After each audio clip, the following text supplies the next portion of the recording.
your eyes open to a darkness that smells alive, not the warm dark of a bedroom, where sleep softens the edges. This is the cramped, smoky dark of a canvas womb packed with strangers. The air is wool and wet wood and a sweet, rotten edge you will learn to name without wanting to. Someone's foot is in your ribs.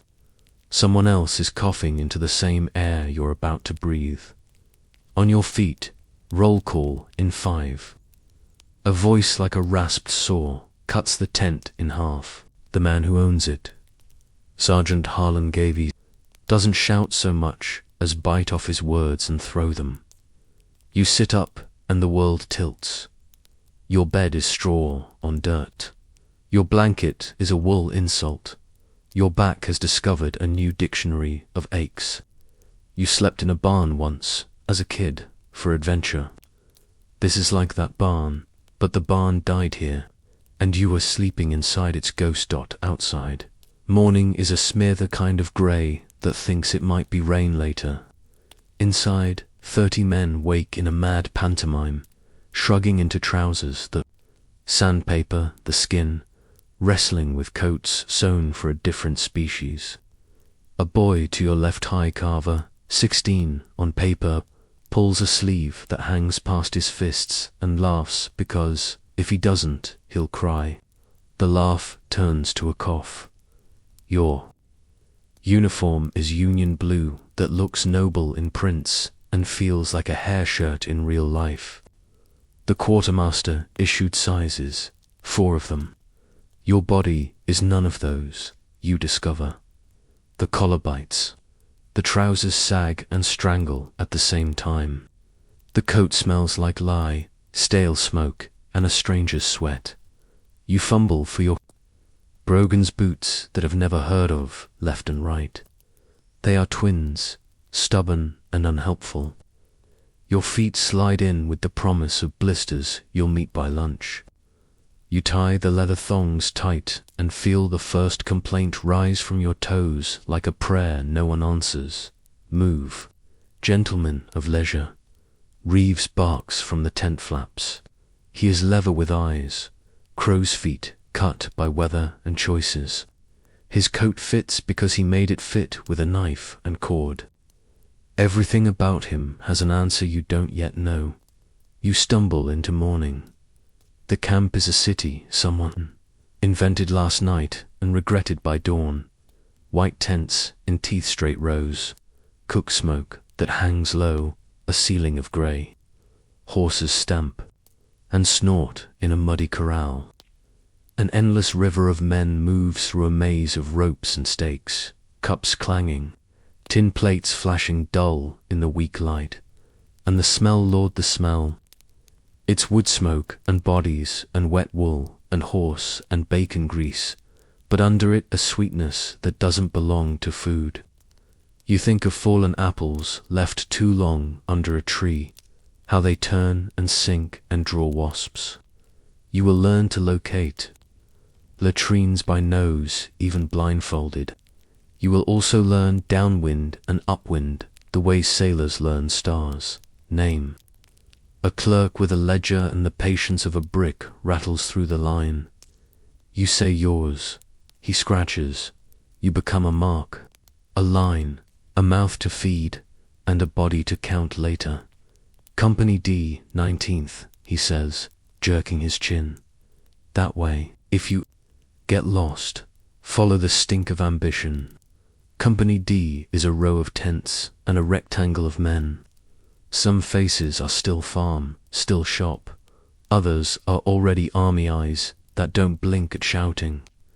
You fit yourself into the line by instinct, shoulders, brushing strangers. You tell yourself you are smaller in a crowd and therefore safer. Your heart knows that's a lie and keeps beating hard to warn you. Reeves walks the front like a carpenter, studying warped boards. Welcome to the People's Army, he says. You'll find it has fewer people every month.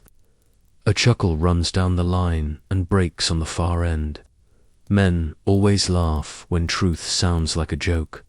When I say left, I mean the foot with less tobacco on it, Reeves continues. When I say right, I mean the other mistake. When I say halt, and you don't, I will invent religion on your skull. He pivots. Coffee at the cook's. Don't smile. It's a cruel thing.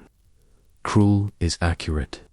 The coffee is black as peat, and bitter enough to make your tongue try to hide. The hardtack could chock a wagon. Men slap the squares against tent poles and listen for the hollow ring weevils. The veteran trick is to dunk the biscuit until it gives up being a brick and becomes a soggy, edible sin. You try it, it still wants to break a tooth. A man with a Philadelphia accent watches you and grins. Name's Pike, he says. Noah. If we're friends, when it starts crawling, don't make a fuss. Protein's protein. You manage not to gag.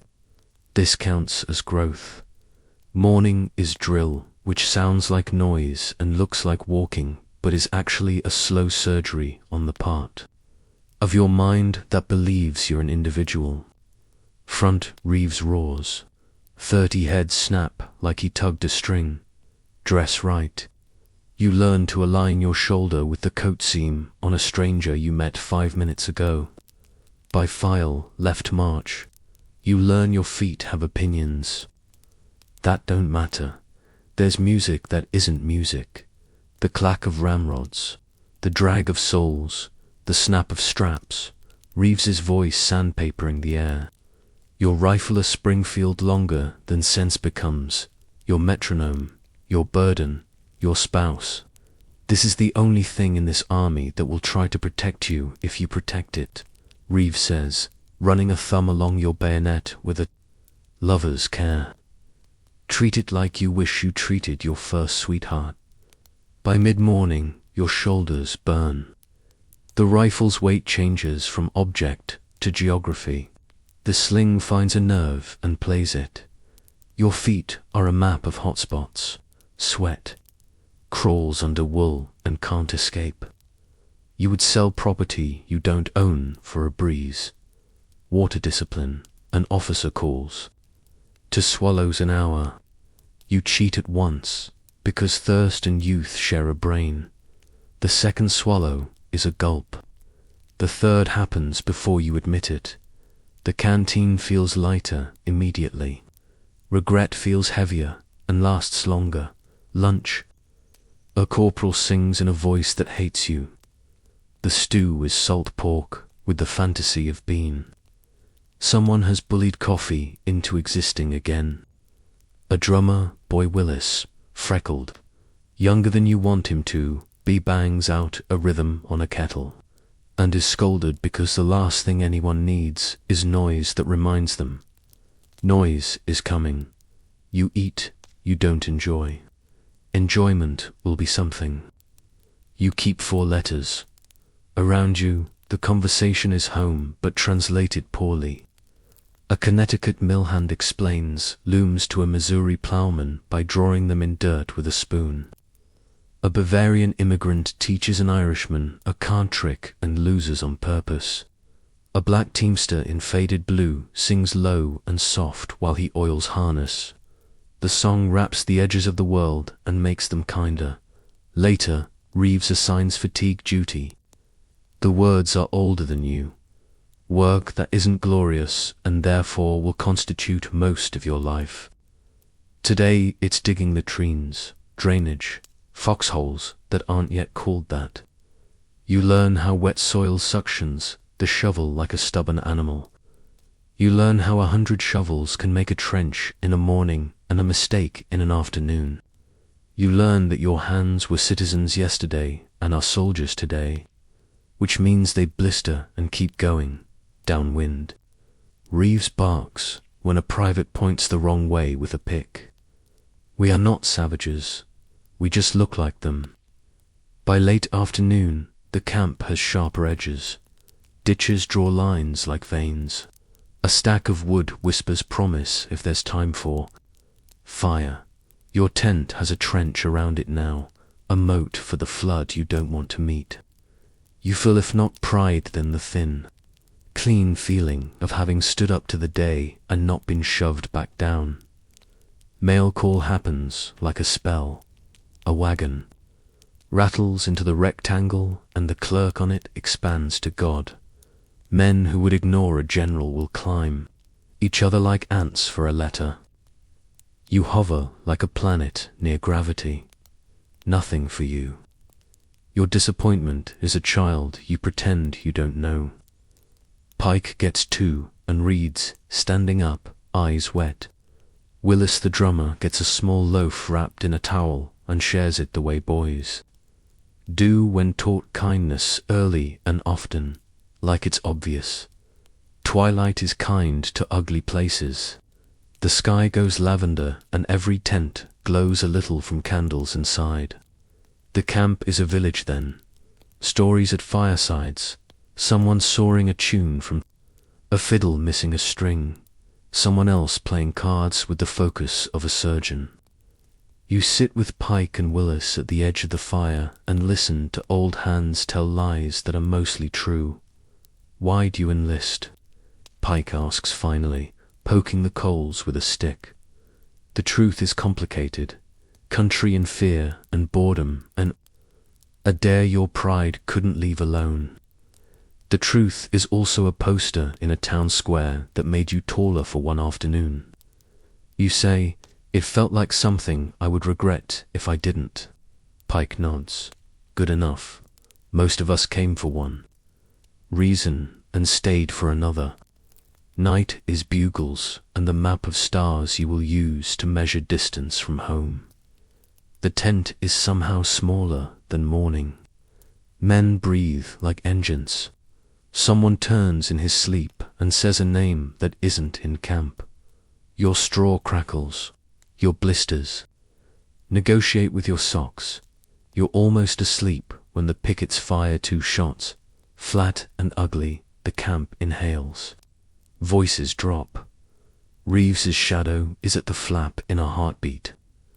Easy, he says calmly, and the calm is a rope thrown to a drowning swimmer. False alarm or a fox. Sleep while it's cheap.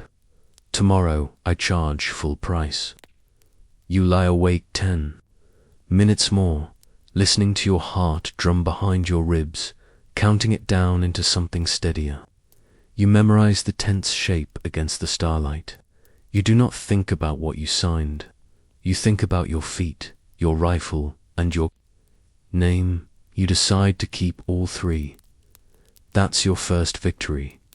And dawn comes greedy for another asterisk. You meet the elephant at daybreak. That's what veterans call the knapsack when it's honest. It's not a bag. It's a creature trained to ride your spine and gnaw your shoulders. Inside it are 3 actual things and 12 fears. Blanket, spare shirt, socks, needle and thread, soap. A Bible or a deck of cards, or both, a tin plate, and a little token from home you won't admit you carry. It weighs what guilt weighs after the first lie. Reeves watches you hoist it and smirks. Feels like it'll kill you, he says. It will try, make it fail. The order is march, not the pretty step from Prince the Long One that eats the day. The column shakes itself into motion with 1,000 iron sounds. Your world narrows to the coat seam on the man ahead and the drum beating a pace your heart resents. Dust lifts. The road unrolls like a punishment. First mile is pride. You're part of something that looks like history from the outside. Flags crack. Sunlight hits brass and pretends the war is a parade. You imagine what a farmhouse sees when you pass. Blue river, bayonets like reeds, officers riding the bank. You imagine a girl at a gate counting you and promising silently for one face among 500 to make it home. You make the mistake of imagining you are that face. Third mile is arithmetic. How much water left? How many hours until a halt? How many blinks until sweat stops stinging your eyes? Never. Your canteen is heavier than you want, lighter than you need. Your mouth is flour. Reeves's to swallows becomes religion, and like all religions, you violate it and ask forgiveness after. 5th mile is feet. The boots that didn't care about left and right now care about neither. They insist on standing still while the rest of you moves. Hot spots bloom into blisters, no one elected. You try to walk around the pain. It follows like a loyal dog. Pike's stride is lazy and perfect. He's not taller than you. He's just made a deal with gravity you haven't negotiated yet. At the 7th mile, a private faints 2 files up. The line parts, flows, reforms. No one stops. The march is a river with places to drown. Reeves's voice floats back. Ambulance will get him. Eyes front. You hate him for 10 steps and thank him at 12 because hate is heavy and you need light. Shift your load, Pike says, not looking at you. 1/4 hour on the left strap, 1/4 on the right, 1/4 on the waist if you rig the belt. Don't let it chew one spot to bone. You adjust and the elephant grumbles but moves. The relief is small and real. You file it under things that matter in a world that does not care. The halt comes like mercy. Not the full stop, you don't get those often, but the kind where the drum quits nagging and men peel to the side of the road to pour themselves at tree roots. You sag down and untie the canteen with trembling fingers. To swallows, you stick. To it, jaws rigid. A third would taste like sin, and you'd forgive yourself to Isley. Reeves kneels by a boy with a blister the size of a coin. He lances it with a pin and salts it, and the boy hisses like a tea kettle. You want to keep your foot, Reeves says, or you want to keep your dignity. We got room for one. Pike hands you a scrap of soft cloth.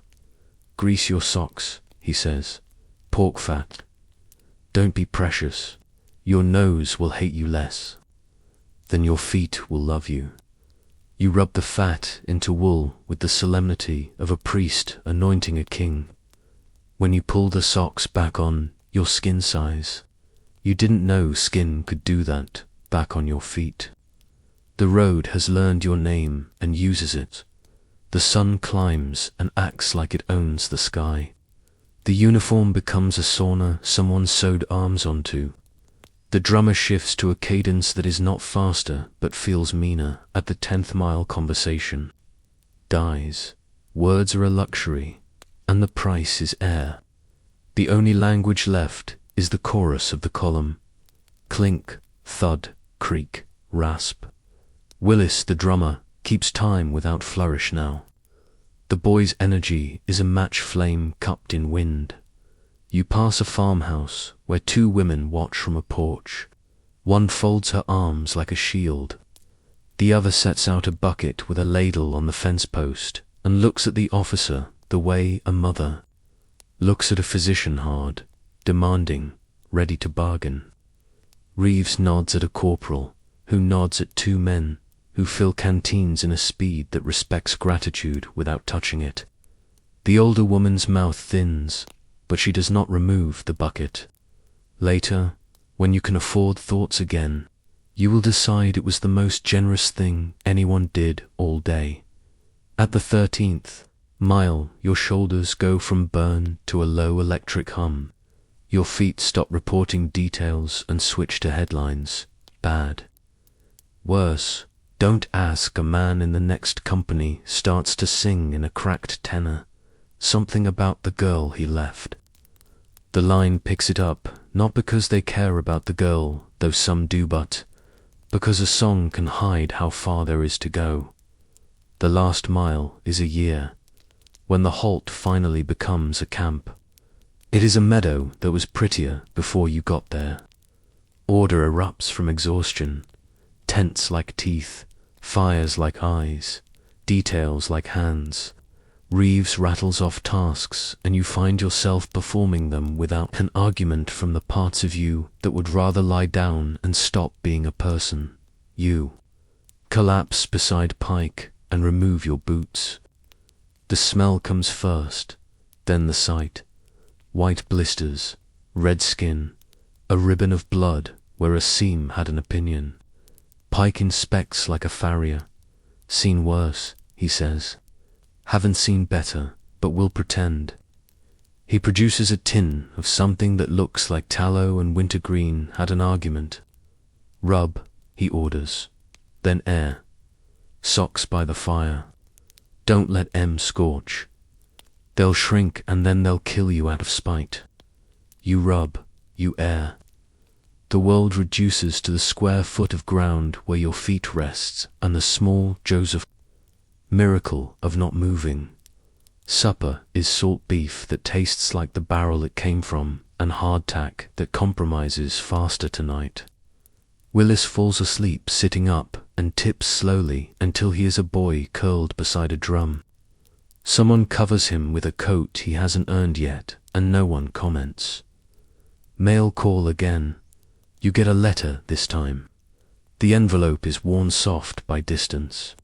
It's from your sister May, who writes in a voice that makes home a place instead of a memory. She tells you about the creek backing up on the mill pond, and Mrs. Hayworth's cat having kittens, and the way the light looked on the church windows at sunset. She tells you nothing of war, because she trusts you will tell her when you can. At the end, she writes, "Count all your toes for me." You count 10. You tell yourself you will always be able to send that number back. Night is quieter away from the main camp. Pickets are posted. The line is a series of ears pointed at woods. Reeves sleeps the way animals do, with one part of him awake. Pike snores like a saw in green timber, which is somehow comforting as a real saw is not. You drift at the edge of sleep and wake each time. Your body thinks it is still walking. Your calves twitch. Your mind replays the road like a foolish song. Finally, the drum in your head calls halt and you go under dot. In the morning, your feet will feel like borrowed property. Reeves will give you a look that means again, and you will say yes, because refusals are not currency here. But tonight you have learned 3 important things. Fat is medicine. Water is a contract. And distance is not measured in miles, but in the parts of yourself you offer to each step. And you are starting to understand a harder thing. Survival is a stack of small choices made correctly when no one claps. Tomorrow, the choices shoot back. You smell battle before you believe it. There's a spice to it. Burnt powder and trampled green that rides the breeze ahead of the column. The road narrows into lanes hemmed by snake rail fences. Officers stop trying to look casual. Reeves checks his cartridge box as if counting prayer beads. Willis the drummer ties a cord around his drum so it won't swing. Pike spits, looks at the sky and says nothing, which is how you know something is real. Cap's in your pocket, not on the cone. Reeves says, "I want you loud, not early." Skirmishers go first than men with sharp eyes who move like cats through fence breaks. And their popping shots are like a boy's firecrackers on a distant 4th, until one pops too close and a bird flock of fear lifts from your ribs into your throat. You press it down with the stock of your rifle and line up where you're told. Second rank, left of center, steady, the lieutenant says, which is like telling the tide be polite. Out there afield, knee-high with wheat that looks like gold, until you step into it and realize how it hides holes. Beyond that, a tree line, the color of a bruise. Somewhere in that shade are men with a different flag and the same reasons. Forward march. The line moves as a single argument. Stalks, bend and break. The world becomes width and stride, and the way your breath sounds in your own head. A shell screams high and lands behind, throwing dirt and a hat into the air. You flinch, everyone flinches, the line doesn't break. You feel a ridiculous, fierce gratitude for the backs on either side of you. Halt. Ready? The lieutenant's voice tightens. You raise, the sight bead wobbling because your hands are traitors. Aim through the heat shimmer, you see smoke, puffs in the trees. Fire, thunder. The line bucks. Your shoulder takes the punch and gives it back down the barrel. Smoke boils. For an instant you are blind and grateful for it. Then the air tugs at the veil and the tree line resolves into shapes moving and flashes winking like mean eyes. Load. Load. Keep your intervals. Reeves walks behind, a metronome with teeth. You tear a cartridge, taste powder, pour, ram, pull, cap, raise. Your fingers, which shook at breakfast, now move like they've been practicing in secret all their lives. The enemy's volley answers ragged, hungry. A man to your right sits down hard and looks offended at the hole in his sleeve blooming red. Back you go. Reeves growls, and two stretcher men appear like conjurers. The hole is not mortal. The man will earn a scar and a story if infection decides to be kind. Infection rarely is. Fire. Shots don't look like the theatre's white thread. They're invisible bees with a foul breath that they leave in wounds. The sound of them past your ear is a string drawn quick across a catgut that exists only to frighten you. Again the routine: bite, paw, ram, cap, raise, aim, fire.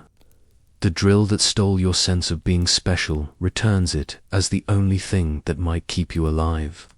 Smoke thickens with each volley, a woolen ghost that hugs your face. The line advances by command. You feel rather than hear. Then the tree line screams. It's not one voice. It's a sheet tearing and a barn full of animals, calling all at once, men, charging with bayonets fixed and eyes narrow with something that is not hate and not love, but the same chemical that made you lift your rifle when ordered. Grey coats come out of the shade, legs high, flags snapping. Some of them wear hats that once were black before sun bleached them to ancient. Some of them are boys. You hate that you see the boys fix bayonets. The steel clicks down the line like a zipper closing on a wound. You fumble and curse and it sticks, and then it's on, and suddenly your rifle has become a pike the length of a sin. Hold steady. It is not steady. The ground tilts under you, or your stomach does. A shell takes a bite of the field 30 paces left, and you feel the dirt pepper your face like rain that wants to hurt. Someone behind you starts praying out loud, and Reeves says, almost kindly, "Save your breath for killing if you must. Ready, fire." The charge stumbles. Holes in the grey line bloom, then close, then come on. You are astonished at human beings, the way they can decide to move into death if 5 other men do it first.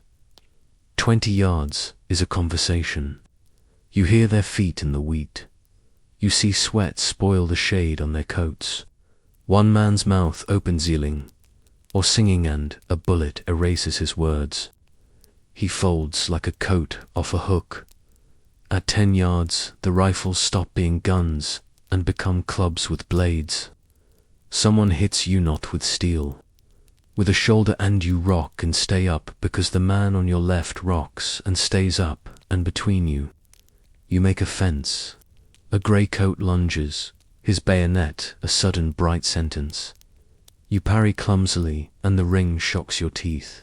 Pike is next to you, calm as a butcher, and he turns his rifle at the last half second and hammers his man in the jaw. With the butt, The man goes down the way a tree goes down, slow at first, then to fast. The line surges. You do not remember choosing to step forward. You just realize you are inside the place you feared, and that your body has continued the conversation without your permission. Your bayonet kisses cloth, and you jerk back, horrified and relieved, because you did not want to learn a new field today. A greycoat stares at you over his rifle, and the two of you agree silently not to pick each other right now. He pivots left, you pivot right. A different pair will decide things elsewhere. A bugle screams someplace, and the grey dissolves. Not panic decision. They stream back toward the trees with a speed you envy. Men shout behind you and go to steps. Too far. Reeves's voice hooks their collars and drags them back. Dress the line. The lieutenant yells, voice hoarse. Steady now. The smoke thins and the field reveals its bill. Men on both sides lie like dropped tools, awkward and suddenly uninterested in the work. Stretcher men move with a choreographed hurry, and the bravest people on this earth are either them or the ones lying still, and it changes by the minute. You check your hands because you expect them to be shaking. They are not. They move like they've been asked to hold a teacup. You hate that a little and file the feeling for later when you can afford emotions. Pike leans into you, shoulder to shoulder, as if you were walls of the same house. That's the worst part, he says, meaning the first time. It doesn't get better. You get duller around the edges. Reeves passes, counting faces, his eyes cold in a way that is not cruel. He stops at a boy whose mouth is open and whose chest is a dark bloom. Reeves closes the mouth with a thumb, gently, and moves on with a piece of himself left on the ground like a coin paid to a ferryman. The rest of the day is seesaw. Advance into a copse and trade skirmish fire with men you can't quite see.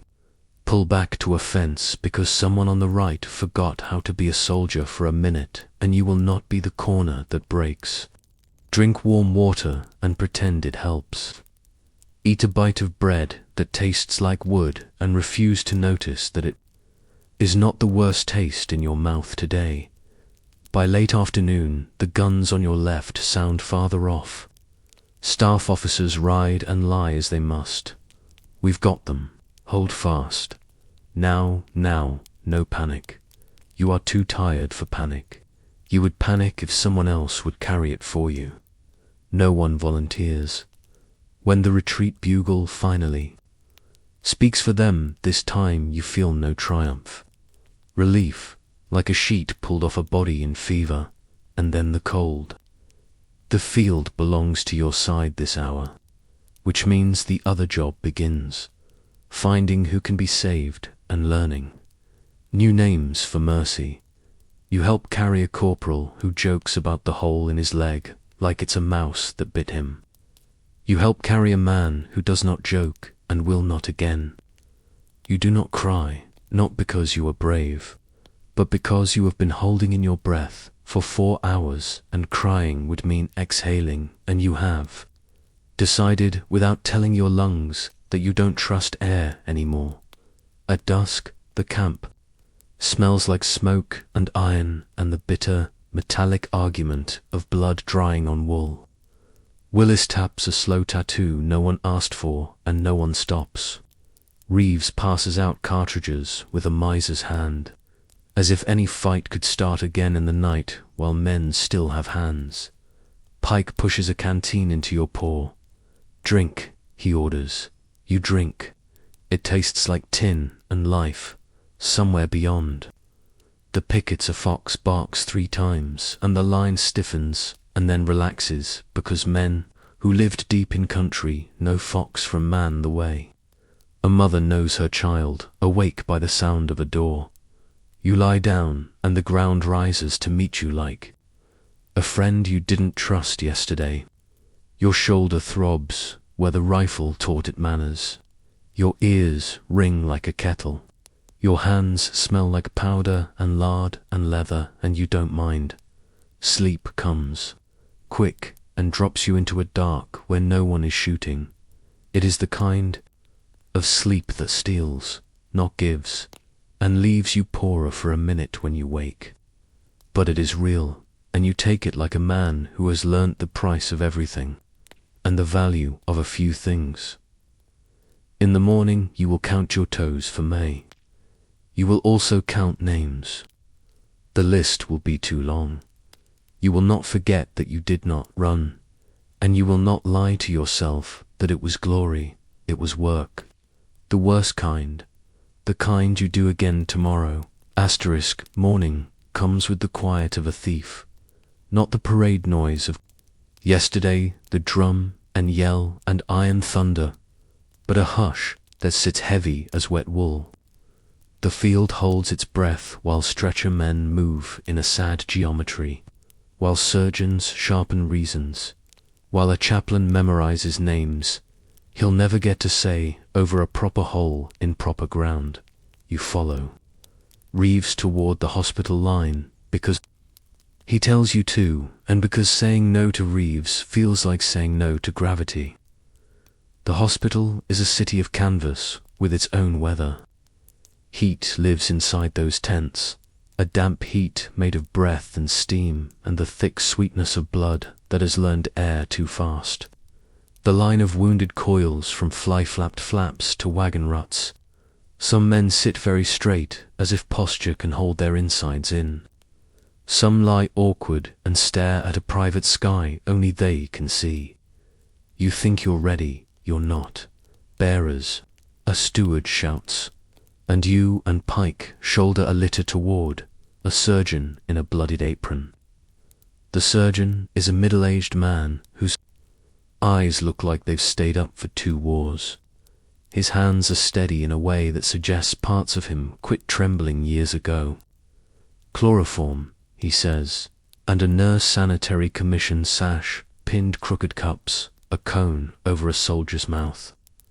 The man breathes, coughs, breathes deeper. The surgeon touches eyelid, nods, and begins. You expect screaming. There is none. There is only the sound a saw makes when it meets green bone and a low humming from the surgeon that's not a song, not a prayer, just a sound to occupy the part of his mind that would otherwise notice what his hands are doing. Outside the tent a pile grows wrapped limbs, neatly stacked as if order can fix what chaos started. Willis sees the heap and goes still in the way children do when they meet the true size of the world. You turn him by the shoulders. Water. You say, not because he needs it, but because he needs not to be here. He runs like a boy in a story and comes back like a drummer in a war. The triage man marks foreheads with a carpenter's pencil. I for immediate, D for delayed, E for expectant. You learn the alphabet the way a wolf learns fences. There are not enough hands, the steward says flatly, as if commenting on weather. You fetch, you hold, you wipe. You learn the smell of laudanum and carbolic and fear. Carbolic is rare. As gold, some surgeons have heard of it, most have not. Everyone has heard of time. Time is the real anesthetic here. Less time if you're lucky, more time if you're not. The bullet's mini balls do not make clean holes. They punch and tumble and turn a limb into a question that must be answered with a saw. A corporal insists he can walk and then sees what's left below his knee and cannot understand why his foot is in a man's hands across the tent. We'll get you a fine peg, the surgeon says, and the corporal nods, because politeness is what remains of him at the moment. A steward thrusts a basin of water at you.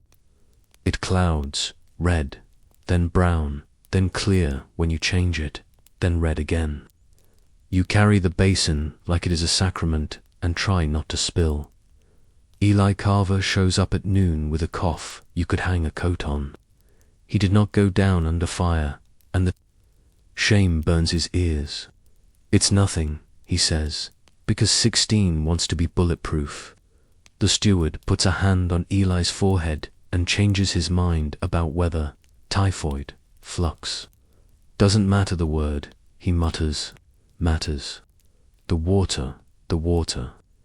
You think of the creek downstream of the latrines. You think of spoons in kettles, stirred by hands that dug trenches and failed to wash because no one taught them war is a game of invisible things. You think of Reeves barking downwind like a commandment. You think of how most commandments were invented to keep men alive in groups. The hospital tent for fevers is quieter than the sore tent, and somehow worse. Men sweat until they shiver and shiver until they sweat, eyes glass bright with heat. Dysentery takes dignity first, then water, then days. The cures are old and dangerous, blue mass and calomel and mercury pretending to be mercy, but they are what there is. The sanitary commission brings lemons and lint and letters and looks you in the eye without flinching, which you decide is holy. You carry Eli's blanket and tuck it around him. You'll be back in camp to complain about coffee by Thursday. You lie competently, because competent lies are part of the kit now. Eli smiles like he remembers how from another life, "Save me a biscuit," he whispers. You promise anything. You go outside. Reeves hands you a shovel. Detail, he says. The word is small, the job is not. Burial party moves like a metronome, set to slow for life and too fast for grief. Men you laughed with last night become weight and then a name, cut into a board with a bayonet tip that stumbles over letters.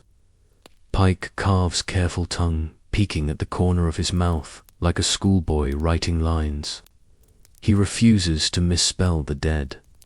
At the last grave, the chaplain speaks the same sentence he has spoken all day and will say tomorrow.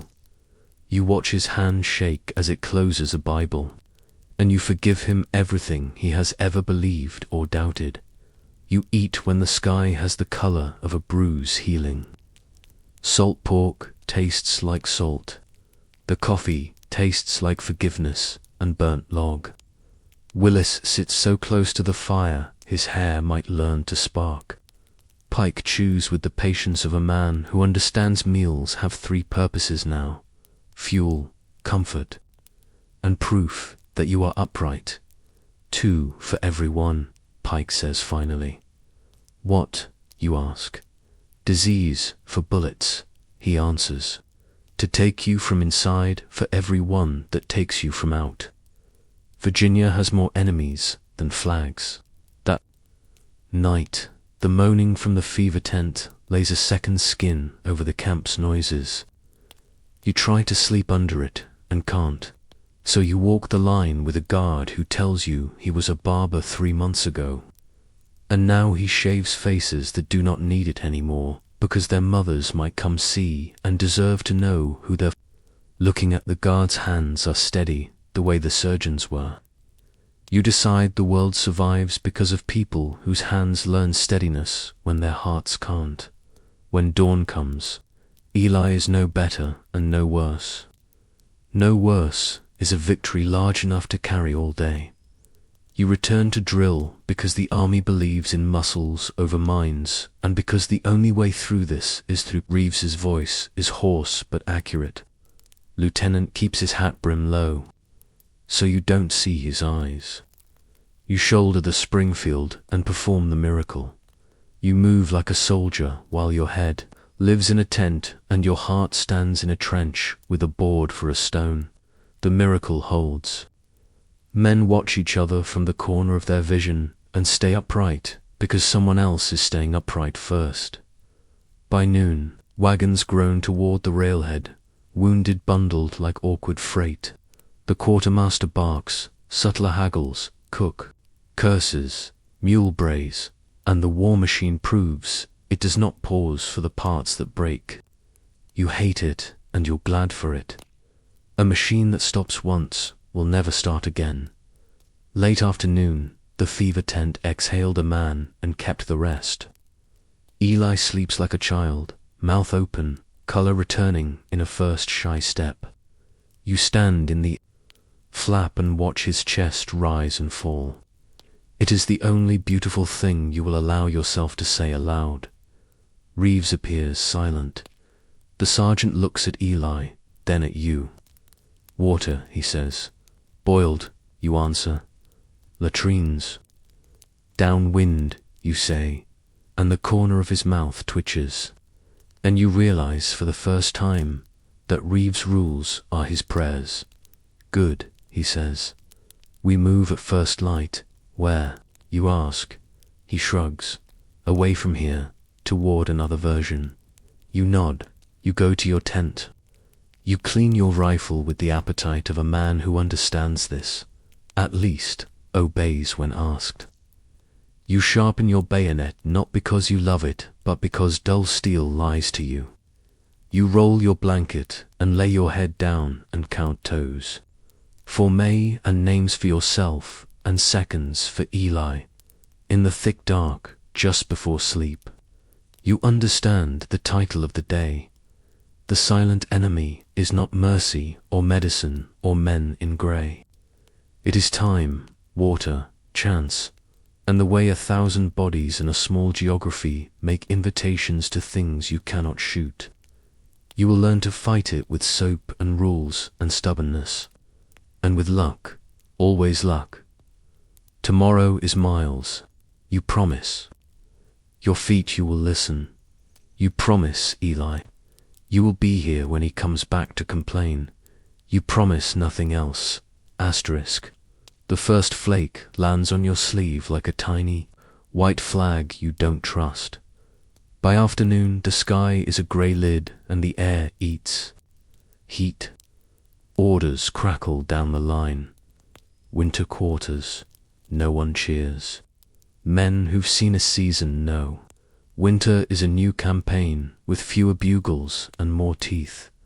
The chosen ground is a slope, above a stream with woods, close enough to tire and far enough to wish you hadn't brought logs from there. Reeves paces off rectangles in a geometry that promises streets, chimneys, drainage. 6 by 8 by something you can warm, he says. Dig first. Dirt is a blanket if you let it. Shovels bite earth that already thinks it's iron. Picks ring, axes thock. The music of a town assembling itself rises and keeps beat. Dig. Notch, stack, chink. You learn to cut a saddle notch that won't laugh at you when the wind tests it. Pike shows you how to set 2 logs at a corner and let gravity teach them friendship. You swing the axe until your palm blisters and then hardens. Willis fetches kindling, which is to say he trips over sticks with purpose. The hut's bones come up from the ground like a small ship you plan to sail through January. Walls waist high by midday, shoulder high by nightfall. Canvas flies over. The roof frame, for now. A promise that will become planks when your hands remember how to split shingles they've never actually made. Mud chinking, stuffed with moss, lines the gaps. Your fingers learn a new kind of cold that lives inside clay. You rub them together and they make a sound like dry leaves. The chimney is witchcraft. Stones bottom, sticks, wattle, clay daub. You build a throat wide enough to pull smoke and narrow enough not to pull your fire into the sky. Your first burn burps soot into your eyes and the hut coughs like a newborn. You tame the draft with a crooked board and a prayer to laws of air. You do not understand, but are happy to flatter. Night teaches the first rule. The hut is smaller when the fire is out and friendlier. When the fire is low, a greedy blaze will eat your oxygen and your roof in a single appetite. You bed down on a platform of poles with pine boughs, laid like a green mattress. Your body size at not touching earth, the 4 of you Reeves, Pike, Willis, you fit the space like words. Fit a sentence when they're chosen well. Morning freezes your breath in your beard and paints lace on the inside of canvas. Your coffee is a slab until coaxed toward heat. You learn to warm your hands over a canteen before pouring. Metal that cold will punish you for haste. The creek glitters like a dead thing. Men shuffle in their coats, collars high, faces narrowed to slits of eyes and steam. The camp smells like smoke and wool and the sweet tar of pine when it burns. It smells almost like a place a person could survive. Lice arrive like uninvited cousins and refuse to be embarrassed. Greybacks hold conventions in seams and discuss policy at night. You fight them with boiling water, with a candle run quick, along a shirt stitching like a fuse, with the good sense to air bedding when the sun pretends to help.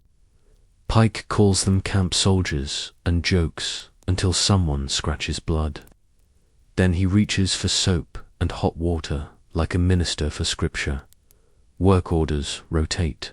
Some men cut, some haul, some dig, some stand along the river on picket with frost at their mustaches and rifles like cold friends against their palms.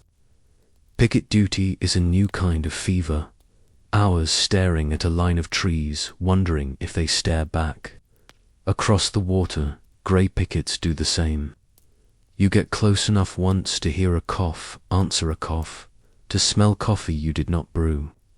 A voice carries good-natured as a neighbour's, morning, bluebelly. You answer, morning, butternut, without rancour. A shot would be an insult to the weather. The sutler's tent blooms like a sinful flower. Newspapers, tobacco, tinned milk. Jawbreakers, condensed lies. Prices are a war crime. You pay them anyway, the day pay finally arrives. Crisp greenbacks that feel like forgiveness until you hand them over and get a paper cone of coffee in return. Willis buys a comb he will lose in 2 days and a slate he will keep until he dies. Of old age or an artillery fragment, and either way his handwriting will be neat. Card games breed in corners like mice. Someone whittles chessmen from spool and bone. A man from Maine carves a pipe stem that looks like a serpent swallowing a rabbit and swears he saw such in a swamp, which no one believes but which everyone likes better than the truth. A fiddler with 3 good strings plays all 4 parts of Bonaparte crossing the Rhine and then home. Sweet home.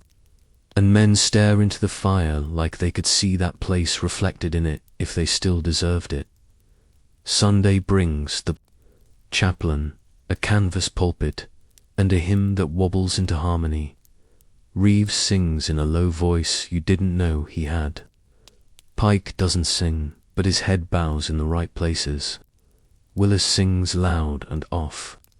And you love him for it because courage comes in many ridiculous shapes. You hang shelves cut from a cracker crate, us stenciled upside down so the letters read like a joke you and Pike share. You carve a checkerboard. Into the table plank with the point of your bayonet-light squares burned with the back of a spoon over a candle flame, dark squares charred properly. Willis whips you at checkers by accident and glows until Reeves bets him 1 round on the condition that the boy never bet again. Reeves wins ruthlessly, then hands Willis the last piece of dried apple from his pocket, as if regret needed sugar. Storms come ash-white and sideways. The hut groans but holds. Drifts pack against the wall and insulate whether they want to or not. You learn to bank the fire with ash before sleep and to crack the door as you do. A 1/2-inch hedge against a night that would like to steal every breath while no one watches. You dream of summer heat and wake grateful for just enough forms of misery to be manageable. Eli returns from the hospital one afternoon, pale as milk and twice as thin. He coughs less and smiles more carefully. Reeves pretends to be disgusted by the soft work of recovery and assigns him to fire brigade, which consists of sitting, poking, telling stories, and not dying. Eli does his duty thoroughly. The cook invents soups with names that lie: slumgullion, skillygarly, cavalry, caviar, burned beans, desiccated vegetables rechristened, desecrated in the way soldiers rename things to prove control. Salt pork floats in every pot like an insult and a blessing. Pike shows you the only recipe that matters. Cut the fat thin, fry it slow, crumble hardtack into the grease. Pour a little water and stir until you've made a gravy that tastes like someone remembered. You pretend not to see the weevils when they float. Pike pretends not to catch you pretending. He clinks his spoon against your tin like a toast. To denial, he says, "Our most nutritional supply." Rumor skitters around the camp like a clever rat. Exchanges, offensives, furloughs, new generals who will finally do the old impossible. The newspaper arrives 4 days late and 3 truths short. Reeves reads orders, not editorials. He folds the paper, saves it for kindling, and in that gesture writes his own treatise on hope. A general inspection thunders in unannounced. For 3 days men turn into housewives and huts into parlors. Buttons shine, rifles squeak clean, streets broom straight. On the morning of, brass rides through at a trot, nods at chimneys that smoke right, frowns at latrines that smell wrong, and passes on. After, the camp exhales back into itself. Reeves says nothing. His eyes say everything. We didn't build it for them. February unbuttons into thaw, and the camp begins to melt back into the world. The hut leaks from 12 places you thought you'd sealed. The streets become brown rivers that carry soup cans and pride. You lay plank walkways like docks in a city that forgot its sea. Men curse mud with the inventiveness of poets. A pair of boots vanish with a wet slurp, and a private stands, sock-footed and religious in the worst way. Pike fishes one boot out. With a stick, triumphs, and bows as if presenting a trophy. The private weeps and laughs at once. You decide that is the correct answer to February. On a clear night between storms, the sky opens and the stars show their old map. You and Willis stand at the door and name the ones you learned on summer hayrides and winter walks. Eli adds names. He half remembers from a schoolmaster who loved Greece too much. Reeves says nothing for a long time, then points to the north and taps the rim of the Big Dipper. If we march that way long enough, he says, we get to a home that feels like home. Failing that, a better quartermaster. You laugh more than the joke is worth, because it is Reeves telling it, which is like seeing a mountain take off. Its hat winter softens around the edges. Sap thinks about running. A robin makes a mistake and regrets it. Orders come down like old weather. Strike the huts, break the streets, pack the elephant. You look at your small, smoky palace with the checkerboard and the shelf and the scorch mark where you learned not to put a kettle right there, and you feel a tug you didn't expect. You close the door you made from cracker wood, and you do not look back because soldiers are suspicious creatures and one superstition you will keep as not watching departures that you mean to undo someday. Spring will ask, Reeves says, as you shoulder your pack. Will answer, you step off. The road is mud and promise. You leave a roof behind. You carry a house in your bones. Asterisk winter taught you how to stay. Spring will teach you how to leave again without losing what stayed. In the first days back on the road, mail finds you like a dog that remembered your scent across 3 counties. The wagon rolls into the bivouac and becomes a church. Men crowd. Without shoving, a civility carved by hunger that isn't for food. The clerk opens the mailbag as if it might bite and begins the liturgy of names. Some letters are fat with cookies turned to sweet dust. Some are thin and heavier than iron. You get 3, one from May with a pressed wildflower that somehow survived the envelope. One from your father with 2 sentences and a small dried tear, in the corner that he would deny in a court of law. One from a person you did not expect, Miss Harrow, your old school teacher, who writes in her ornate hand that she keeps the names of all her boys on a slate and wipes none off until proven safe, or proven otherwise, and either way she prays the chalk dust kindly. You read them slow, then fast, then slow again. Pike doesn't ask, but you hand him May's letter because some things enlarge when shared. He hands you one from his sister that smells faintly of soap and a window. Willis receives a square of paper with a charcoal sketch of his dog and stares at it like a candle. Men who got nothing pretend to admire the sky, and everyone else pretends not to notice. Eli drifts toward a group with a newspaper, reads over shoulders, and pretends the paper is his. Someone eases him an envelope like a coin into a beggar's hat. He takes it without looking up. The trick of kindness is to keep it from being a spectacle. Asterisk. Writing back is a craft. Ink runs out, so you make it from gunpowder and vinegar and stubbornness. The letters looked like they were written by someone who meant it with his whole hand. Pens splinter, so you whittle quills or stare at the stub of a pencil like it might grow. Paper is a luxury. You write in the margins of an old order, around a recipe for slumgullion. Between the lines of a map someone swears is outdated, so it's safe. You learn the art of saying enough without saying anything that would put a widow in black too soon. You begin with I am well, even when well is a mathematical average of parts that are not. You skip the saw tents and the piles. You write about a fox that stole a biscuit from Willis's lap, about Eli's miracle chess move, about Pike's war against greybacks, won this week and lost next.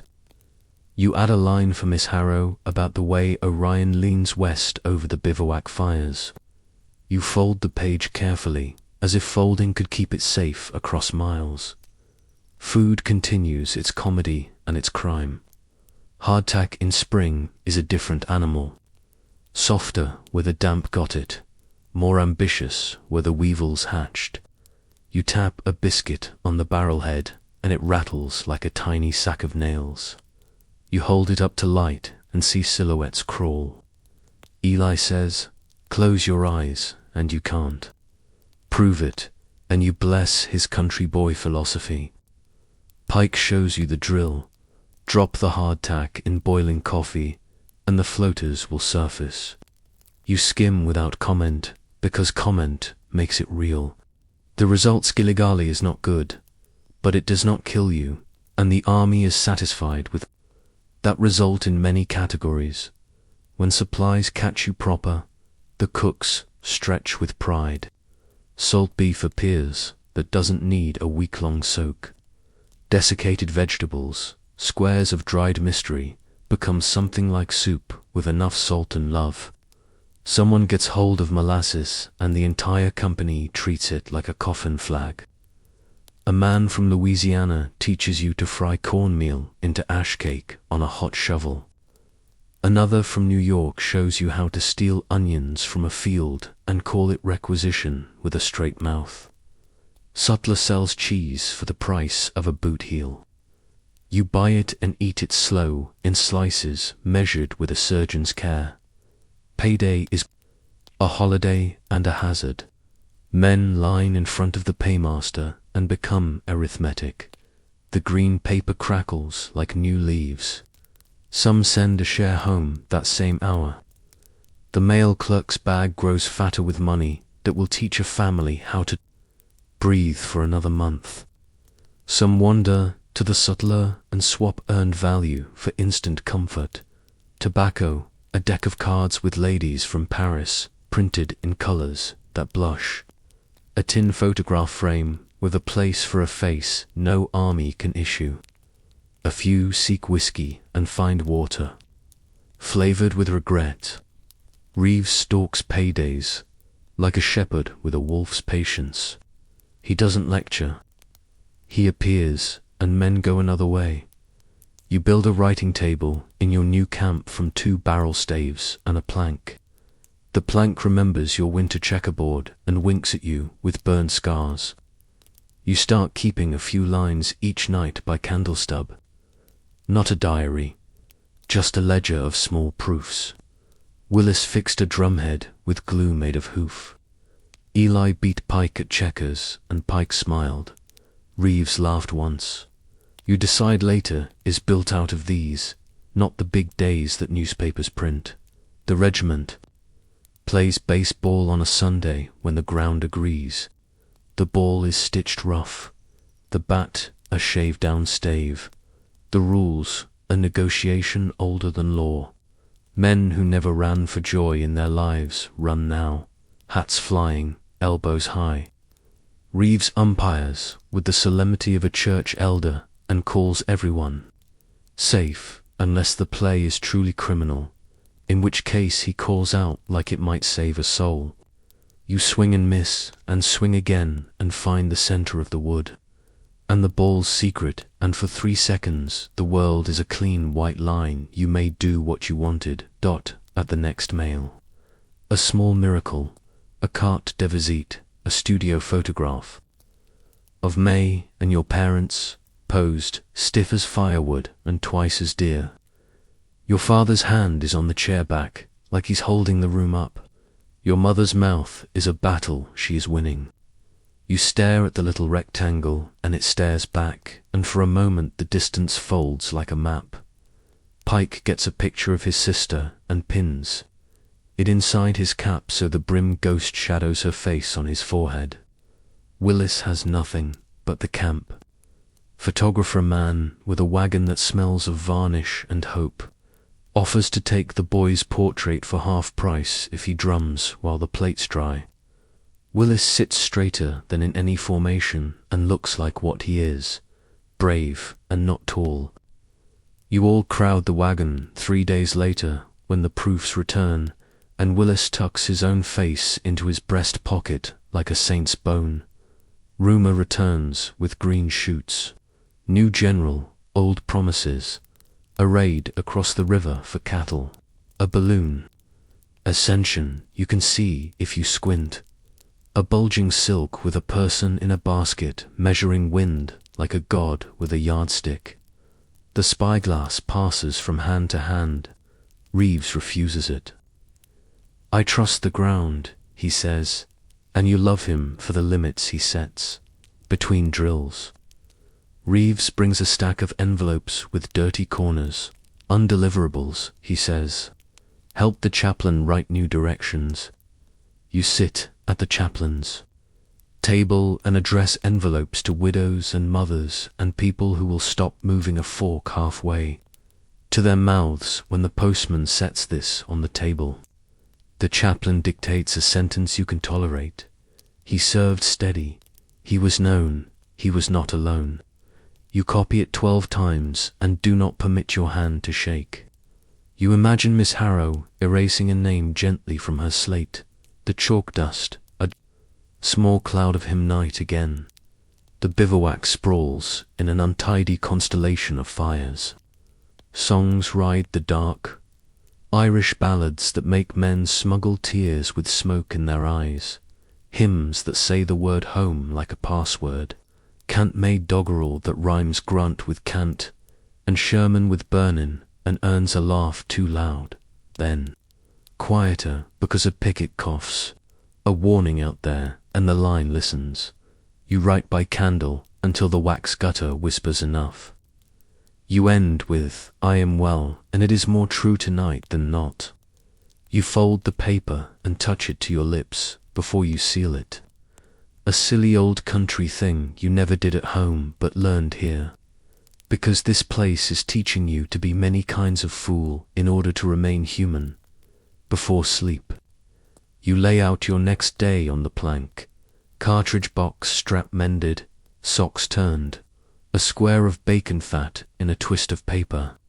A pebble you mean to put in your shoe tomorrow, hard under the heel Reeves trick to pull pain into one place and make it obey. You smile at the cruelty and the wisdom of it. Weevils will be there tomorrow, so will ink. Between the two lies the thread you walk, the body's annoyances and the mind's stubborn scribe. You plan to keep both fed. You plan to keep both honest. The candle dies with a small bow. The last thing you hear is Willis talking in his sleep, tapping the drumhead of night with his fingers, keeping the beat that keeps you all moving. You sleep like a man who wrote himself into existing one day longer. Asterisk. Dawn stands on tiptoe above a river that doesn't care who owns its banks. Mist drifts like slow breath across black water. Willows on your side stoop with gossip. Pines on the far bank listen without comment. Somewhere down current a kingfisher clicks, impatient with human schedules.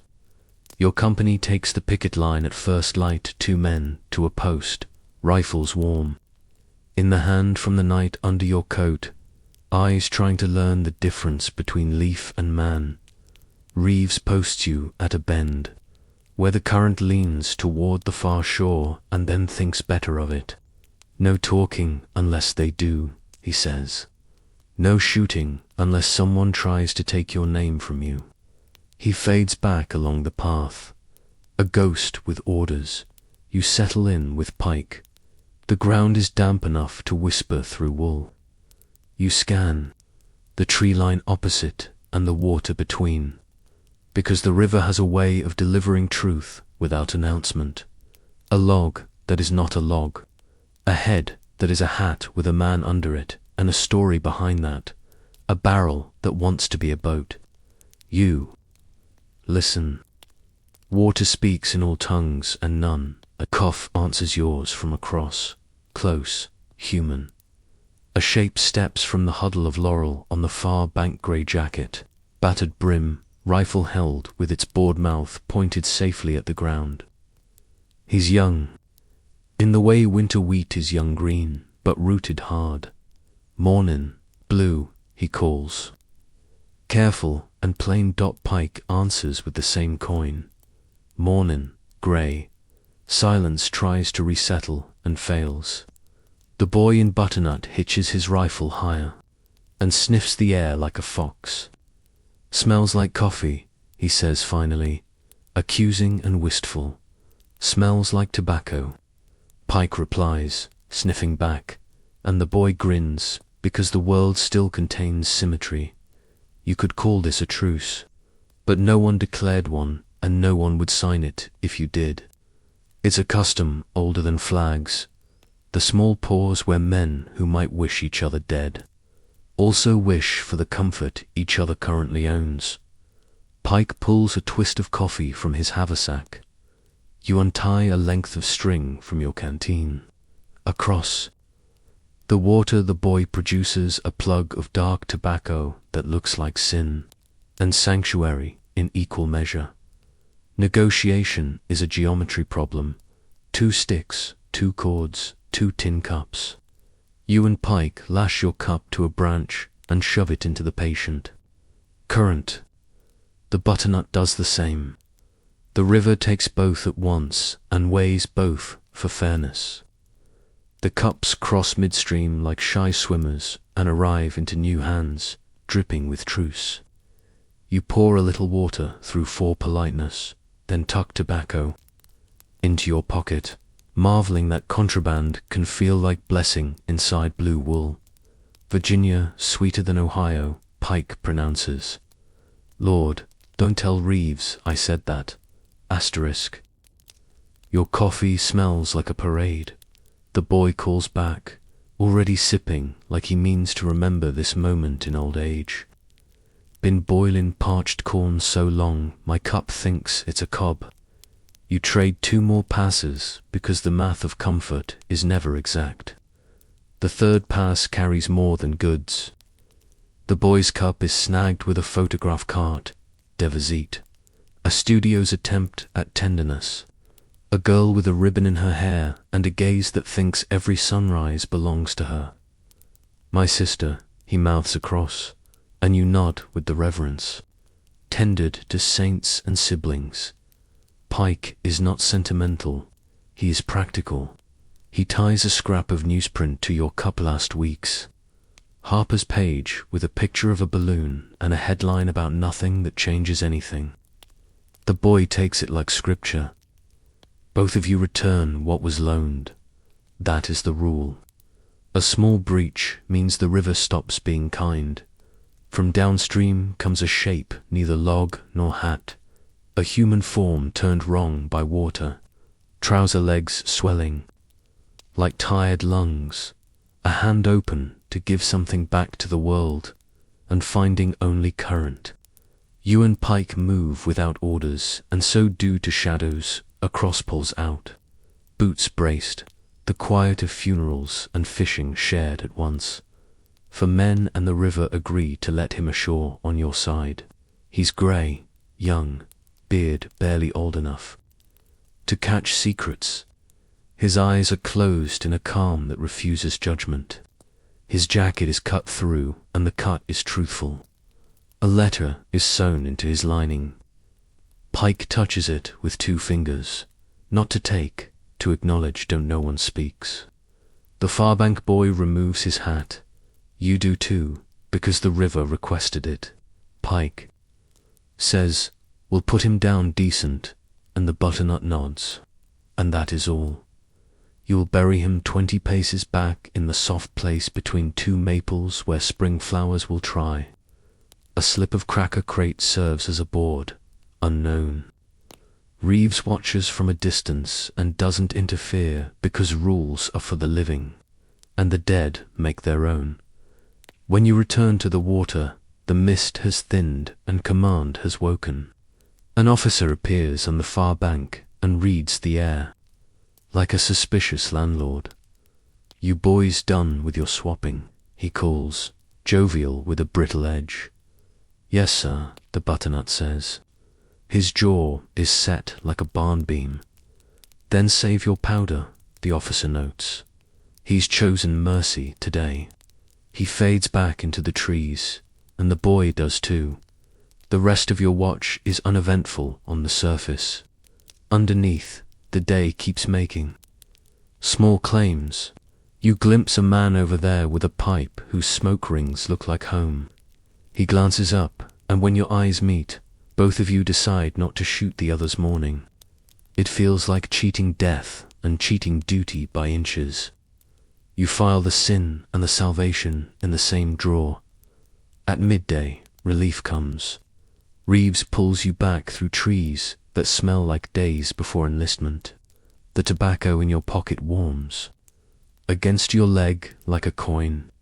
In camp, Willis looks twice his size behind the drum he refuses to abandon, even though his arms have pulled stretchers and his feet have walked guard. Eli sits with his back to a stump, chessboard chalked on its cut face, inviting loss from anyone who thinks they can afford it. You trade the tobacco in slivers like kindness. Even Reeves takes a bit without comment. Men lean back and close their eyes for 3 puffs and see porches that no longer exist. Coffee travels the other direction to people who have gone without its courage for too long. That night, in the thin dark between firelight and rivershine, a voice carries across from the far bank low, careful, a tune without swagger, mid. Pleasures and palaces, though we may roam, Willis hears first. He answers on the drumhead with fingertips soft as moths. You are not supposed to sing that song where officers can hear. Someone decided it breaks men into their separate homes. Too quickly. But the current is louder than discipline tonight. 10 voices on your side lift the line, 20 on theirs. The river holds the harmony like a mother holding 2 sons who have forgotten one another's faces. For 3 minutes, the war cannot find you. The song ends. Silence rushes in to claim its bed. Somewhere a whip-haw will cause the same name it always calls. Across the water, you hear the boy cough and then laugh at his own cough, embarrassed to be made of meat in front of enemies.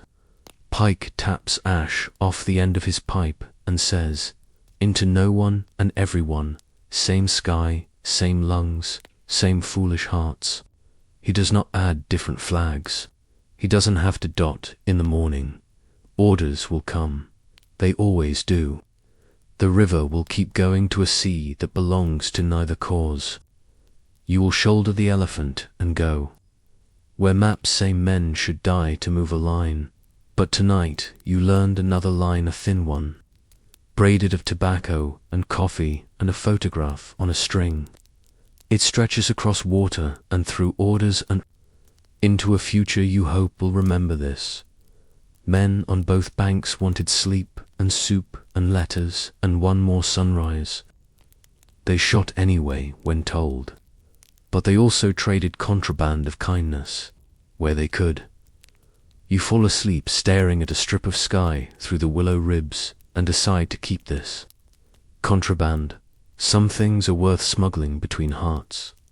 Asterisk, the storm announces itself with a single fat drop that finds the exact seam of your collar and hides inside your shirt. Then the sky empties a river. You didn't order. Road becomes a promise broken into pieces. Wagons sink to the axle and then to the floorboards. Mules plant their feet and argue with angels. The column collapses into chunks of men separated by mud logic. This piece moves, that piece doesn't. Nothing agrees. Engineers appear with axes and a doctrine. "Corduroy," Pike says, pointing. You watch men lay a road from trees, rough-hewn logs crosswise, in a ribcage that holds up a beast that wants to fall. Every 20 yards, some poor soul calls cadence so the teamsters don't break the whole new spine. Reeves is everywhere, at once the kind of multiplication you assumed was for parables. He keeps men moving by inches, which is all that exists. Lift, he orders, and a wheel rises. Push, and a wagon leaps a rut like a trout. Leave it, and a crate of something precious becomes a brown island in a brown sea. You don't ask what's in the crate. Hunger will tell you later if it mattered. Rations shrank the way winter days do, late to arrive, early to go, stingy in the middle. The cook's ladle scrapes the bottom of the kettle and comes up grimy with hope. Flour turns to paste turns. To ash cake, salt pork becomes ghost and rumor. Coffee is measured in officer spoons. Your stomach makes opinions known. Eli names his belly after a politician and laughs when it argues. On the 3rd rain day, order shifts from marching to forage. The word holds a shine it didn't used to. A detail goes out with Reeves and returns with a story and a sack that aren't the same weight. From a barn they requisition to hens, who complain loudly about treason. From a garden they bring onions that smell like a memory. From a smokehouse they take nothing, because a woman stands in the doorway with a baby on her hip and a shotgun that has seen both sides of a killing. And Reeves, who has seen both sides of men, counts your mouths twice and leaves her meat alone. Write an IOU, he tells you, and you do. U.S. Army, Company D, borrowed 2 hens, 6 onions, will repay if government remembers how. You tack it to the smokehouse door, where rain will read it first. Back in camp, cooking turns courtly. The fire is a miser with flame. You shield it with your body like a gambler shields a candle from a draught. Pike dresses the hens with a speed that falls between kindness and hunger. Willis rubs the Dutch oven with pride borrowed from all his ancestors. Eli slices onion with tears he blames on the onion. The stew is thin and saintly. When you're done, you tip the pot and scrape the last bit of goodness into a shared spoon, because it would be a crime to let flavor dry alone. Rain pushes into places you didn't know were yours.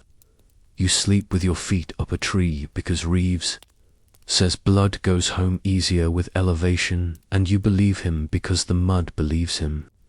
Blisters become blasphemy, and then become part of the prayer. Nights. Cavalry ghosts flicker along the road. Edge's Confederates, testing your pickets with the audacity of men on smaller horses than the stories claim. A volley here, a shout there. A saber flash, like a lie told in moonlight. Reeves's voice walks the line ahead of you. Save it, he tells jumpy fingers on triggers. We ain't shootin' weather. Fire becomes both enemy and friend. A cook fire wrong placed in wet wind smokes your hut like a ham.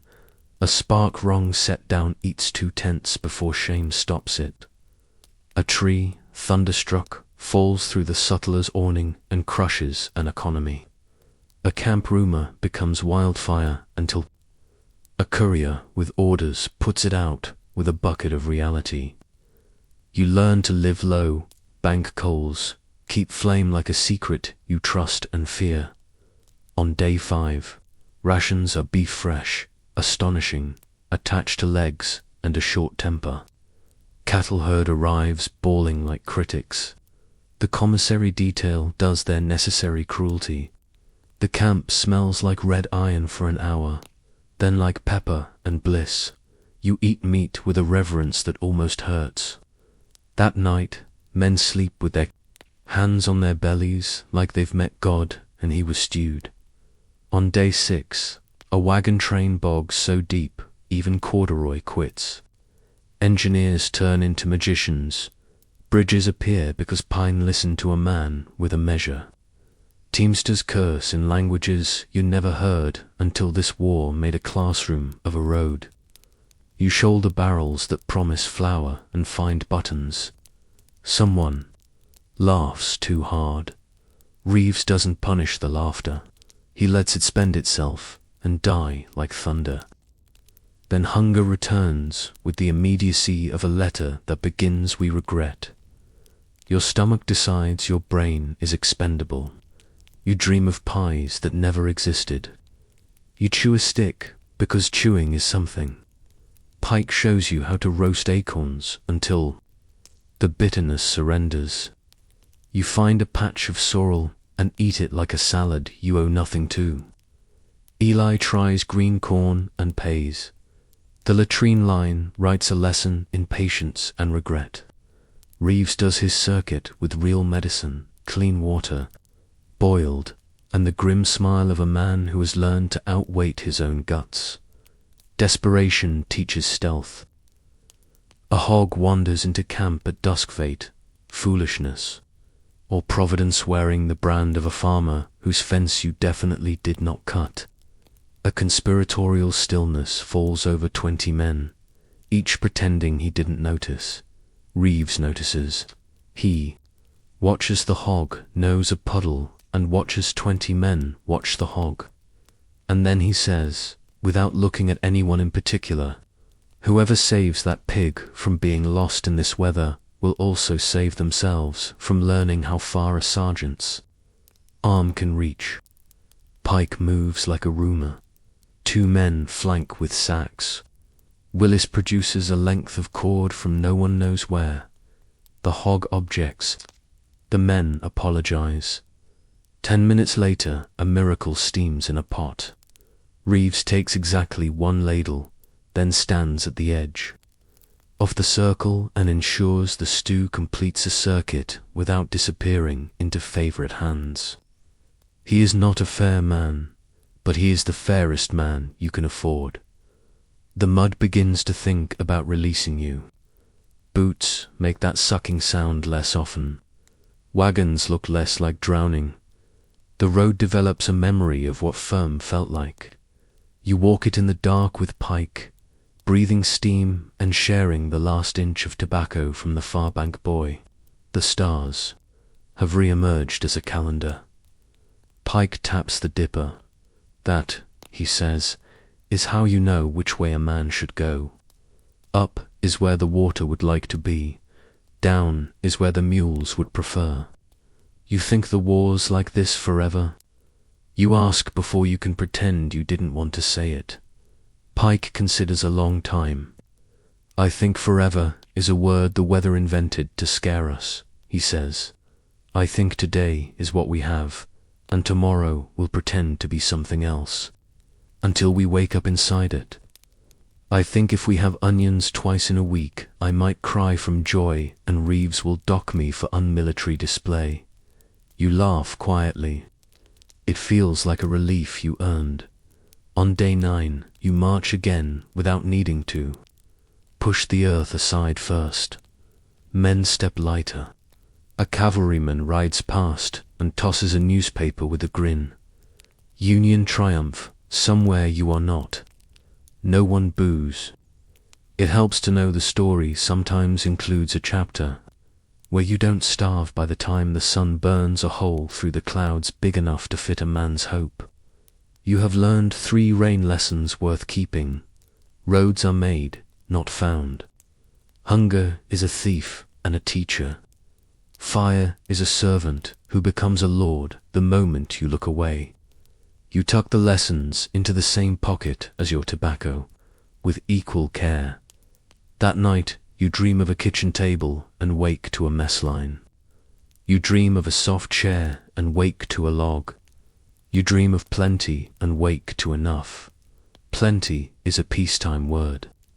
Enough will have to do until the world remembers how to be gentle.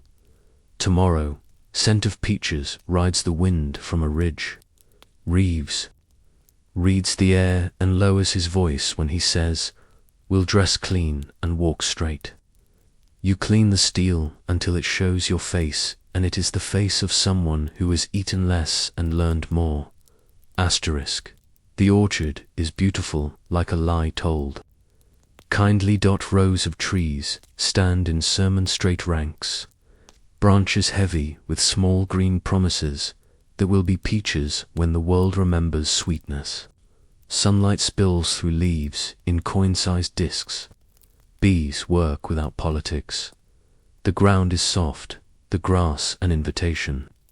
It's the kind of place children would raid in August, and someone's aunt would pretend to scold and then fill their pockets. You hate it instantly because beauty is the war's favorite camouflage. The battalion deploys along a low stone wall at the orchard's edge. The wall is the right height to be hope. Men settle behind it like truth remembers them. Across the dip of ground, beyond a fence that will soon be splinters, grey gathers under taller trees, and the whisper of alignment passes through their line like wind. Artillery unlimbers on a knoll to your left, blue guns black against sky. Crews bare-armed and businesslike. Reeves walks behind the line, laying a hand on shoulders, as if counting not men, but steadiness. Sling low, he murmurs, "Save your caps, don't get clever." His eyes land on Willis. "You will not make noise unless told. You will carry water when I point." "Yes, Sergeant," Willis says, already reaching for a bucket that was somehow always near him. "Eli." Reeves adds, "If you run, run toward me. I'm the ugliest thing you'll see today." Men laugh like they are paying their fear in coin. The first fire comes. Insultingly distant skirmishers, taking the orchard's measure. Your rifles answer in polite single shots. They say, "We see you." A crow flaps out of a tree like a minister leaving a fight. You taste powder before you see much of it. The breeze is a traitor, carrying smoke sideways into your teeth. Then the artillery begins to speak proper. Battery on your left drops shells. Low into the approaching grey with a steady thump work rump that feels like someone dropping God's toolbox upstairs. The enemy answers from farther back. You hear the shell before you fear it, a banshee mew that quivers in your ribs. Then the ripping of air and the hump as it buries itself in earth, or the uglier sound when it doesn't respect earth, a case. Shot bursts 50 yards out, black puff, whir of iron bees. Leaves patter down as if a false autumn has started. Men duck and are ashamed of ducking and then duck. Again, because heads are not bills, you don't get more if you spend them here. Hold, the lieutenant says, voice thinner than you'd like. Reeves's grunt behind him makes it stronger. First rank kneel, second stand. You do, and suddenly the wall makes sense. The grey line comes on slow, then faster. Then, at that scissoring trot brave men use when some other brave man has dared them to. Their flags lift above the leaves like coxcombs. The orchard narrows the gap in a way that feels personal. Bees keep working around you like the war is a rumor they refuse to share. Ready and your volley slaps the orchard, flat. Men fall there and get up, and some don't. Their volley answers with smoke and bark shattered off trunks and a music of stones disturbed off your wall. Your neighbor to the right exhales a syllable that is not his name and slides down. With a neat third button gone and a neat wider hole where buttons should have argued, Reeves pulls him back by the collar, pushes a live man into his warm place, and the line continues to pretend to be one thing. It doesn't stay neat. The left bends under pressure you can't see because the orchard is mischief. Rows make alleys, make blind spots, make men vanish into green. You see messengers sprinting low with directives clenched in teeth. You see a colour bearer go down and another man catch the flag out of the air like a falling child. You see Pike standing like the backyard tree in a stormflex and hold, flex, and hold his ramrod, a metronome that refuses to learn panic's tempo. Then the guns on your left change their mind about conversation and switch to canister. You have heard it described as shooting a tin shop. The description fails to include the part where the air becomes personal. Iron cuts through leaf and flesh, and everything shivers. The grey line stutters, then comes on smaller and meaner. Someone on your side whispers, "Oh Lord," and someone else whispers, "Yes." Fix bayonets. Metal clicks down the line in a zipper's rush. You do not think. Your hands know how to attach sharp to barrel and make it official. You realize you've been holding your mouth wrong and fix it because superstition is as valid as strategy when men start to run. They hit the wall in knots, not a wave. Brown faces under grey hats, young, old, the age of your father, the age of the boy across the river. Their eyes are human in a way you should not notice. You notice anyway and stab at cloth instead of noticing again. Pike hammers a man's wrist, and the man drops a knife he shouldn't have brought to a rifle fight. The knife lands in grass and winks like a fish. Eli fires, reloads, fires, his mouth a straight white line of everything he's decided since winter. Willis appears and vanishes, passing canteens, a blur you want to shield but do not call back because brave is also necessary. The wall holds where you are. It bows elsewhere. The colours inch backward 6 paces and men move with them because flags are stubborn lighthouses that will set a ship aground or save it, and you don't care which as long as you are not alone. A captain at the left goes down as if a marionette string were cut, and his lieutenant steps into the space without looking at the body because later is where some grief lives. Smoke becomes weather. Taste is metal and bark and sweat that has outlived dignity. Your shoulder is a complaint, your throat a furnace door, your eyes to coins someone heated on a stove. Through the haze a shape looms, grey officer, sword up, mustache tragic. He shouts something noble and wrong, and then a private you don't know drops him with a shot that saves 10 blue.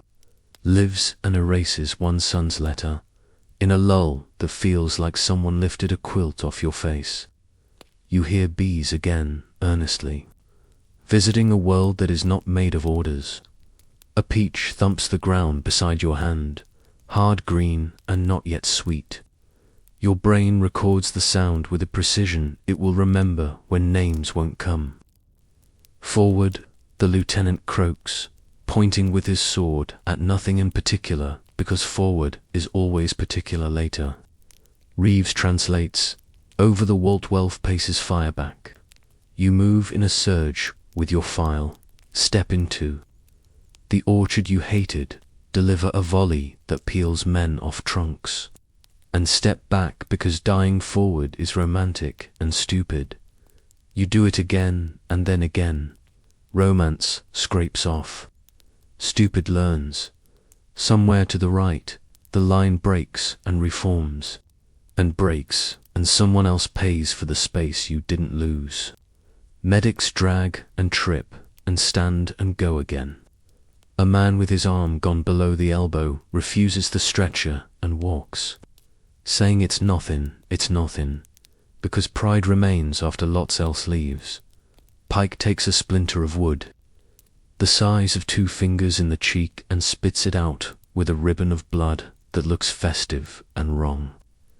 Pretty, he says nasally, and you laugh because laughter finds you like rain finds a hole. Eli's hat disappears. Another appears. Dead man's, and Eli wears it without ceremony.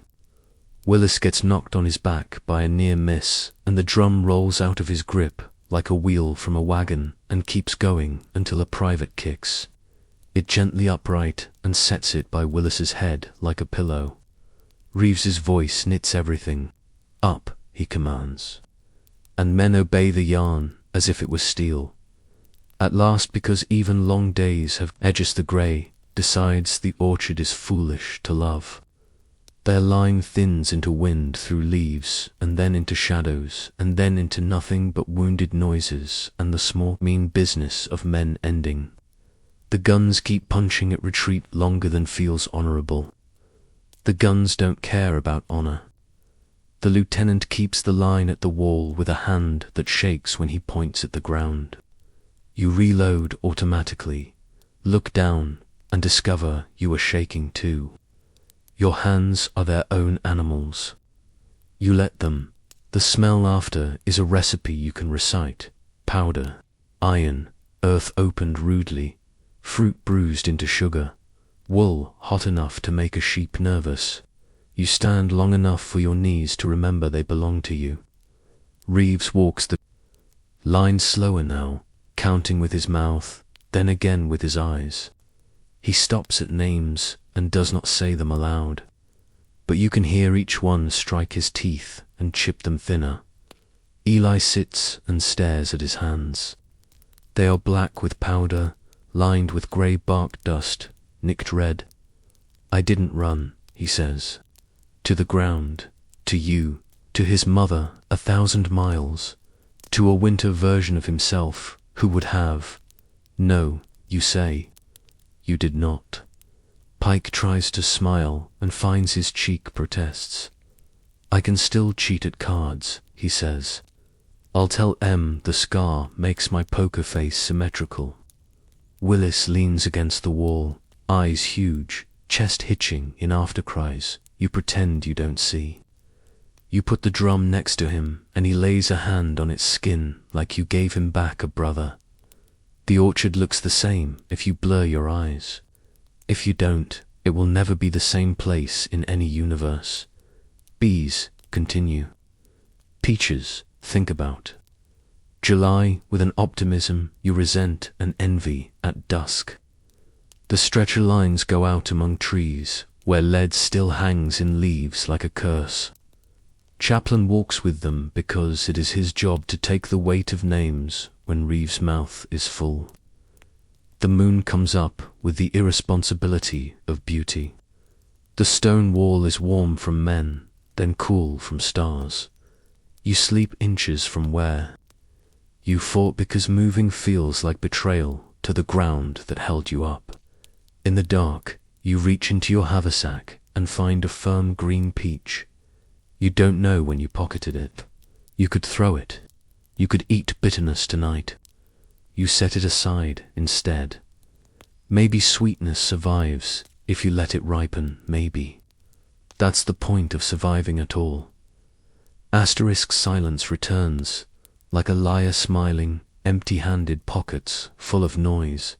It isn't real quiet, not yet. The orchard hums with small surviving sounds, a canting lip tapping against tin, a horse blowing steam, a man breathing too fast and telling himself not to. Somewhere a branch lets go and falls. Bees resume their industry as if the battle were a mere weather event. You sit with your back to the stone wall and find that your hands are doing their own thinking, wiping, checking, wiping again while your mind idles like a spent engine. Reeves walks the line, counting the present by touching shoulders. When he stops at the gap where Harlan should be and his finger meets air, the sergeant's mouth moves around the name but does not say it. He marks a tiny cross on the back of his tally card dink that looks like a nail. Detail, he says. The word means everything after. Stretchers arrive with men already lying open to the sky. You and Pike take a litter and go forward into the trees that smelled like peaches this morning and like iron now. The ground is a page a bad writer got hold of, blotted, torn, corrected with blood. You learn the battlefield's new grammar. A hat on a stick is a request for water. A jacket spread over a face is an ending someone tried to make gentler. A hand raised slowly means I am here, and I do not know if I should be. Reeves had said earlier in a winter hut that the bravest thing a man could do was crawl toward sounds he feared. You do that now with your mouth set and your stomach doing small backflips. The first man you reach wears grey and a wedding ring. You tilt his head, he drinks, he thanks you with half a word, and you leave him to a stretcher that will come when it can. You move on. Every choice is the wrong one made right by motion. At a tree scarred shin high by lead, you find Harlan under leaves that look deliberate, as if the orchard tried to tuck him in. He didn't feel it. His jaw is relaxed the way men are only in sleep or death. Pike kneels and touches Harlan's hair back as if it had annoyed him often and will again. You find his cartridge box, his little bundle of letters wrapped in oilcloth, his piece of chalk. You write his name on a cracker board. You pry from a smashed crate and push it into the ground by his shoulder. Say it. Pike whispers. So you do, Harlan Withrop. You tell the cooling air. Known, not alone. The words land and stay. Reeves says them again when you carry Harlan to the growing row by the fence like a key turned twice to lock grief in the right room. Farther in, a shape stirs under a torn tarp. Eli had wrong eyes, too bright, hands steady. Willis got banged earful, he reports, pointing. He can hear you, but he says you sound like thunder. Willis grins when you crouch, his hair powdered with dust and bravery. The drum beside him is scuffed, not broken. He pats it like a dog that found its way home. Surgeons set up in the lee of a barn whose loft window frames an unbothered moon. Lanterns turn the canvas tents into glowing organs. The saw tent hums with that low, steady sound a man makes when he is keeping himself from breaking. Chloroform is here, but not enough. Laudanum is here, but not enough. Reeves is here, and he is enough. Clean the steel, he tells you, and your hands move toward your Springfield as if they want a task that obeys. Powder fouling comes away dark and granular, the day reduced to residue you can erase. You lay out cap, worm, jag, patch, in a line that makes a brief, comprehensible world. Then comes the part you didn't know would hurt more than your shoulder. The list, the adjutant's boy 15, maybe stands with a ledger and an ink bottle that wants to spill. Men say their names into his book like offerings. Men say someone else's name and skip their own for a breath because they keep forgetting. Who is missing, the boy writes, bites his lip, writes, looks older with each stroke. Reeves assigns letters. Next of kin, he says to Pike, Chaplin's got forms, but they're ice, right human. Pike nods like a teacher given a class no one asked for. He squints by a candle and puts words onto paper in his slow, neat hand. Ma'am, your boy, steady as the wall, laughed about weevils, passed quickly, not alone. You add a line about a winter checkerboard, about a green peach you'll put on his board if peaches come early. The paper drinks your ink like it was thirsty for sorrow as night thickens. Prisoners drift in under guard-grade jackets, torn, faces hollow with surprise at not being dead. The guards are tired enough to be decent. Coffee appears as if by trick. Mugs clink in a quiet ceremony. Pike hands a cup to a man you might have stabbed hours ago. The man nods once and drinks like he plans to remember the taste when he lies to his children about this day. Any of yours out there? You ask a prisoner, who wears a sash that might mean corporal. He jerks his chin toward the darkest part of the orchard. I reckon, he says, voice sandy. Likely I know them less than you do now. He looks at his own hands the way Eli did. We came for those trees. Seemed foolish even then. Sometime after midnight, fog learns the names of the rows, and snake crawls between them. You and 2 others take a lantern and go back in. The light makes islands. The islands have faces. You listen for the soft calling word that has replaced every oath and command for the night. Water, you give it until your canteen is empty and your heart is something else. On your way back, you nearly step on a Whitworth rifleman. He is alive. He is from the other side. He looks at your lantern with the kind of weary indifference a man offers a tax collector. Hurt, you ask. Just tired, he says. Took more lives than I had right to today. Makes my bones heavy.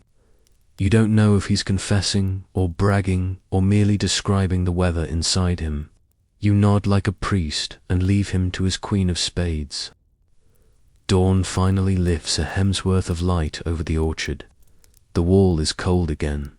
Men rise stiff and older. The company forms, absurdly, because form is what you do when the inside of you is formless.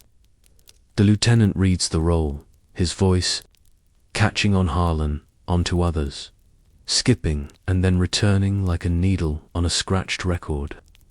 Reeves stands behind him like spine. Orders, police the field. It sounds obscene and necessary. You gather cartridge papers, broken ramrods, spent caps, smashed haversacks. You pull the dead out of the trees gently, like fruit you should have never picked. You move bodies to the long trenches dug by men given the worst detail they will ever do. Chaplin says his sentence so often he makes poetry by wearing the words thin, known, not alone. Earth takes its due. You lay boards and carve with bayonet tips. Harlan Peabody R., James, Mississippi. You cannot bring yourself to write a known again, so you add known to God and hope no one takes offense. Back in camp, The mail wagon surprises you like a bluebird on a cannon. It should not be here, it is. Letters pass with dirty hands and shake over clean paper. You get one from May. If you can find a quiet place, read this there. You go behind a stack of quartermaster barrels that smell like tar and home and open her envelope. She writes about a neighbor's baby, about a fence mended, about missing you in sentences that don't ask you to be anyone you can't. At the bottom, she has copied a verse from Miss Horrow's blackboard. Be gentle with all who are grieving, for everyone you meet is grieving something. You fold the paper slowly and put it where your heart is supposed to be. Eli sits beside you, close enough to be family if the world were arranged by proximity of breath. I dreamed of peaches, he admits. They tasted like powder. You take the hard green one you pocketed and set it between you both on the barrel. Wait, you tell him. Give it time. He nods like men nod to sermons. They intend to obey until hunger argues. By afternoon, the army begins to move. The orchard recedes behind wagons and mules, and a trail of talk you can't bear to listen to. Reeves walks at the head of the company with his hat low and his ledger tucked away. He does not look back. He knows that superstition and sanity sometimes share a bunk. The road opens under your boots like a promise someone is still willing to try to keep. Mud sucks less. Sky expands. Noise resolves back into its two kinds. The kind that means life will go on, and the kind that warns you it will change shape first, before dusk. You pass a farmhouse with a string of white sheets on a line. They flap like surrendered flags, and then like sails. A woman stands in the yard with a baby on her hip. She watches you without fear or favor. You tip your hat. She nods, once, like a treaty neither of you wrote. Company halt, Reeves calls. He faces you all with the sun behind him, so his edges glow like the saint he refuses to be.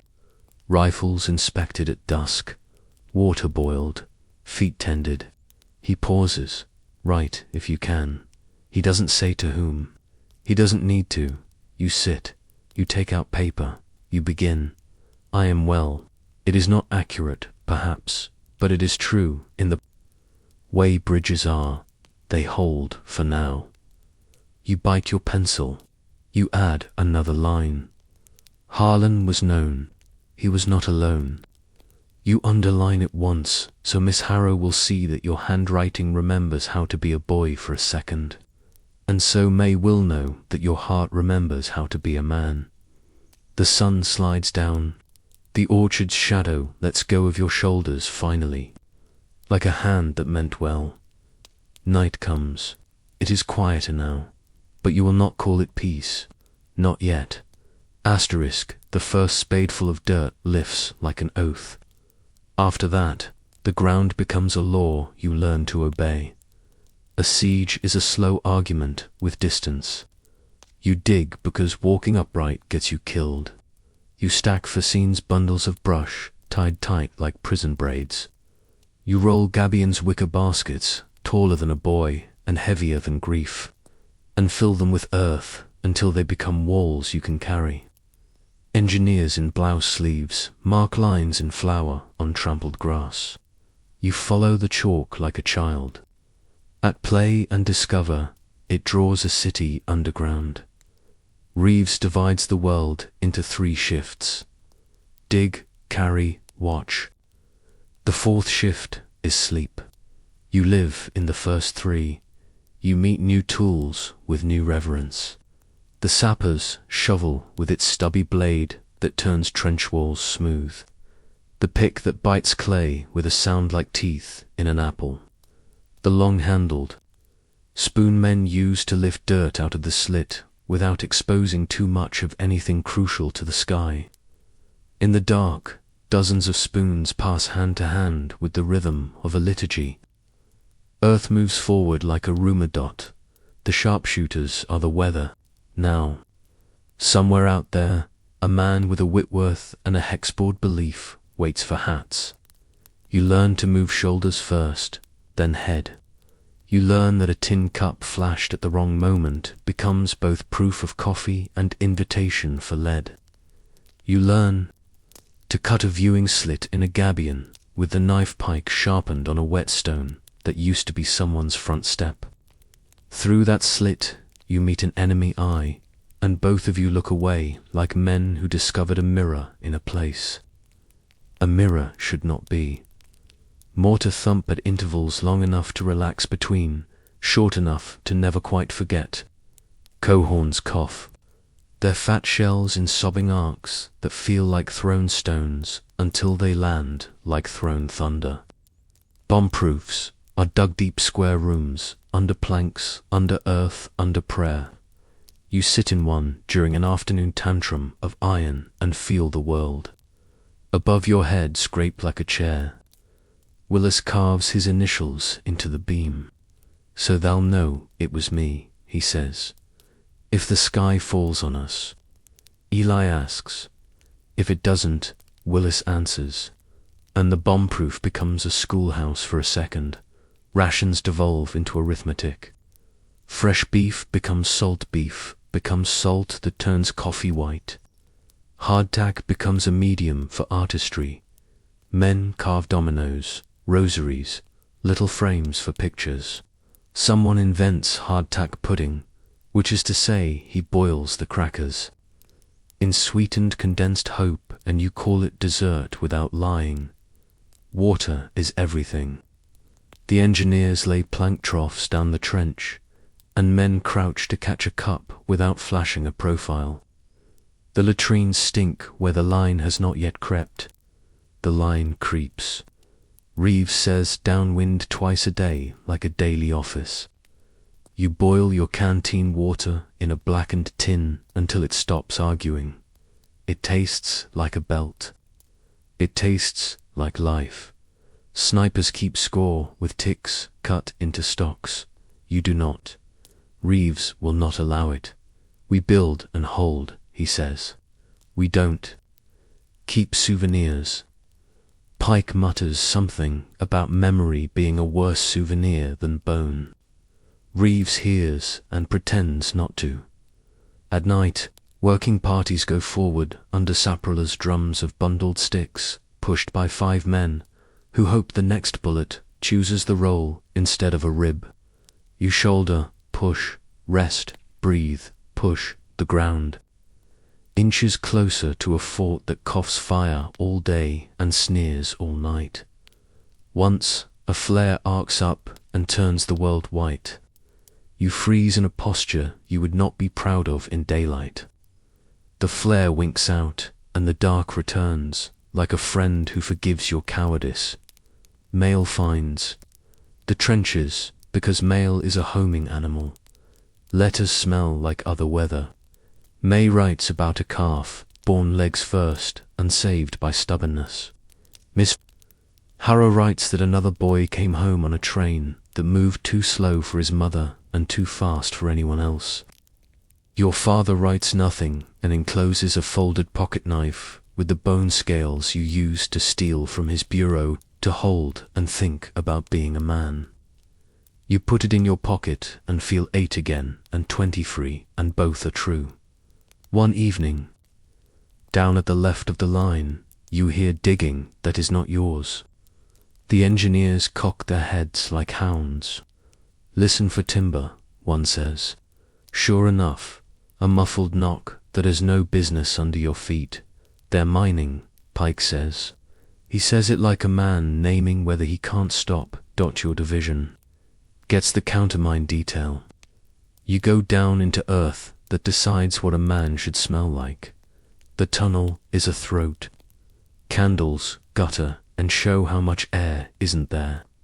You crawl with a spade in front, Reeves behind you with a man rope tied to your ankle.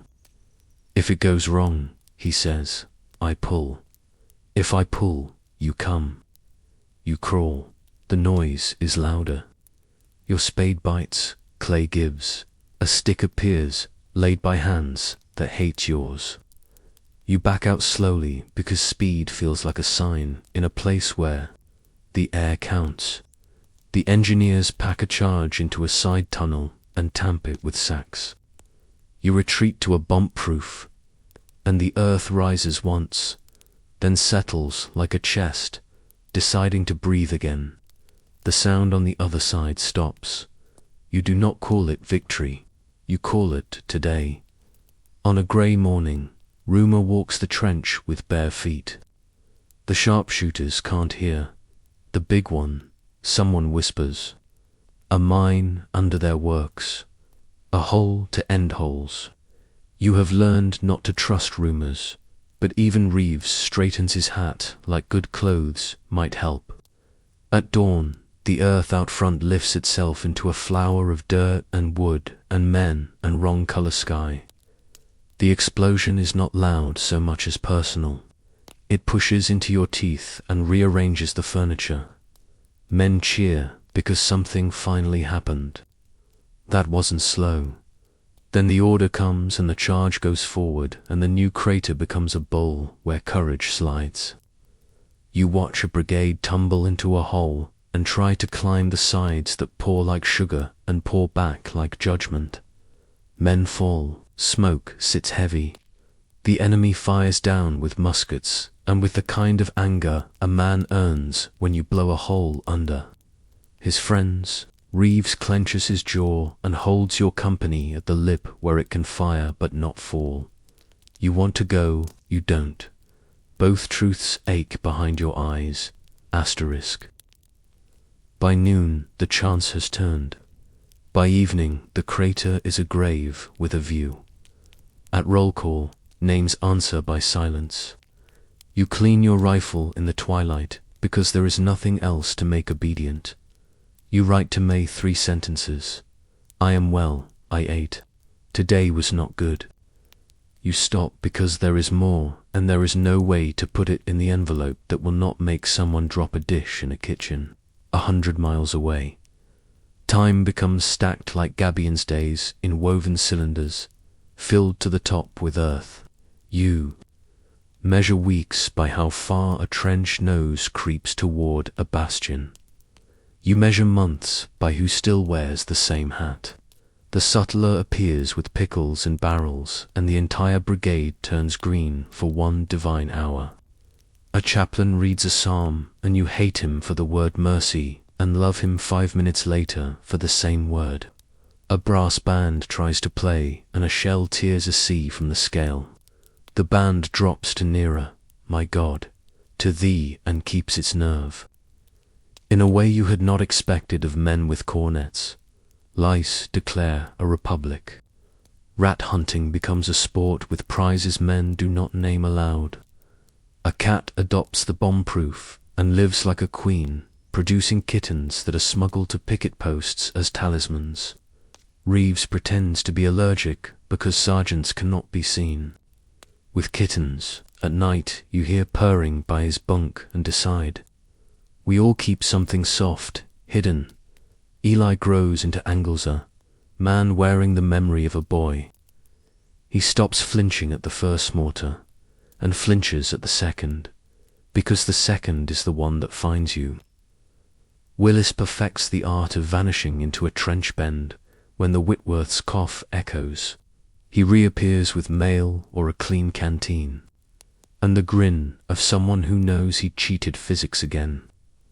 Pike develops a cough that listens to the weather report. He claims it's just dust. You don't say the word that begins with C and ends with amp fever out loud. One night the lines establish an unofficial truce. Pickets agreeing by cough and whistle to shoot only if someone forgets how to live. The quiet is startling, like removing heavy boots. A voice from the other side asks, "You got any coffee?" A voice from yours answers, "You got any sense?" Laughter trundles down the trench like a handcart. You pass a plug of black tobacco down the line and it crosses. No man's land on a string tied to hope. It returns as brew strong enough to float a nail. The world for 10 minutes is 2 camps of homesick men separated by doctrine and wet dirt. The siege ends not with a trumpet, but with subtraction. One morning, the sharpshooters go silent, longer than makes sense. Smoke from their side is thinner. A scout crawls and crawls and crawls and returns with a face you cannot read. Gone, he says. The works opposite are empty, save for a cat who does not care about flags. The enemy slipped away in the night, ghosts that remembered a road. You didn't watch, you do not cheer. You stand and blink in sunlight over ground that has not seen it in months, and feel cheated and relieved and sad and grateful all at once. Reeves speaks. The eulogy the chaplain cannot. We held, he says simply. It took what it took. He does not list the names. He doesn't have to. The trench walls have them written in nail scratches, and smoke-dot orders, come, as always, reform, march. The trenches sink behind you with the first good rain, like a town swallowed by a patient sea. Grass will lie there again. Children will run over places that learned men's names too well. You will dream of them, those green lanes, even in a soft bed years from now, and your feet will move in sleep. Pushing a saproller that isn't there, you step onto the road and your knees argue like old men. Eli laughs without joy, and then with a little. Willis taps the drum lightly, not for cadence, for certainty. Pike coughs and says he could eat a Charleston whole, and you tell him you'll settle for a biscuit that doesn't fight back. You look back once, breaking your own superstition. The line is a brown seam in a green coat. You whisper, without choosing to, known, not alone. Maybe you mean the trenches. Maybe you mean yourselves. Maybe both. Asterisk the title followed you like a stray dog from the recruiting tent. Could you survive as a Civil War soldier? It begged from your plate. It slept at your feet. It looked up with big eyes in the dark and demanded to be fed now. With the siege behind and the road unwinding ahead like a ribbon someone dropped at a wedding, you think you can answer it, not with a shout, with a ledger. Survival turned out to be a house of many doors. You learned the first one early. Obey simple rules as if they were sacraments. Boil the water, downwind the latrine, grease the lever. Dry the socks inside your shirt so they remember feet, not mud. Keep the rifle clean enough to see your face, because a fouled barrel is a liar. Eat when food appears, sleep when sleep. Permits, write when paper visits. Reeves' rules weren't words, they were bridges across drownings. You couldn't yet see the second door. Make small things holy. Half an onion split 4 ways. Coffee measured by the mouthful and shared by the cup. A letter folded into a square that fit under your shirt and beat like a second heart. A checkerboard charred into a plank with a spoon back. The intellectual luxury of arguing whether sorrel tastes like spring or regret. The tactical relief of a good joke muttered at a bad time. Willis drum taps in the dark, keeping a beat the world tried to steal. The green peach in your haversack that said sweetness was on layaway, 3rd door. Accept that fear is a tool, not a verdict. In the orchard, fear made your sight sharp enough to count bees in smoke. In the trench, fear pressed your shoulders low until the sharpshooter's cough passed over like a disappointed god. On picket by the river, fear reminded you to speak softly when trading contraband kindness on a string. Men who claimed they weren't afraid came back quiet or didn't come back at all. Men who admitted it and went anyway learned to move through fear like it was weather. 4th, become many men without breaking. The one who carries a stretcher and the one who carries a tune. the one who carves a name on a board, and the one who writes a mother, the one who helps an enemy drink at midnight, and the one who fixes a bayonet at noon, the one who keeps score with a tally of rations, and the one who refuses to keep score with lives, the one who obeys Reeves, and the one who makes him laugh once a month to keep his soul aired. Fifth, know that luck is a real, heavy thing. You stepped right, someone else stepped left. The shell argued with physics and conceded on your side. A fever rose and broke. Another rose and did not. A train ran on the day it was supposed to. A letter arrived the hour it needed to. You held your breath when the mine went up. Another man exhaled. No rulebook accounts for this. You didn't earn every escape. You didn't deserve every hurt. You learn to say thank you when thank you is appropriate, and to stop looking for reasons when the only reason is chaos. Sixth, tend your dead and your living with equal care. The boards matter. The sentences matter. Known, not alone. You said it until it made grooves in your mouth, and then you kept saying it because grooves help in storms. You learned to tie a tag to a wrist in pencil that wouldn't wash off in rain. You learned to pull a blanket over a face without making that gesture the only thing you remembered about a man. You learned to sit by the living with the same attention to hold the canteen, to listen to a story that ends nowhere, to stare at a bare twig until both of you could breathe. Seventh, let yourself be taught. Reeves taught you how to put pain in a shoe and make it walk where you wanted. Pike taught you how to cut a notch that would hold a roof and a joke that would hold a line. Eli taught you that boys can grow angles in a season and still keep a curve in their laugh.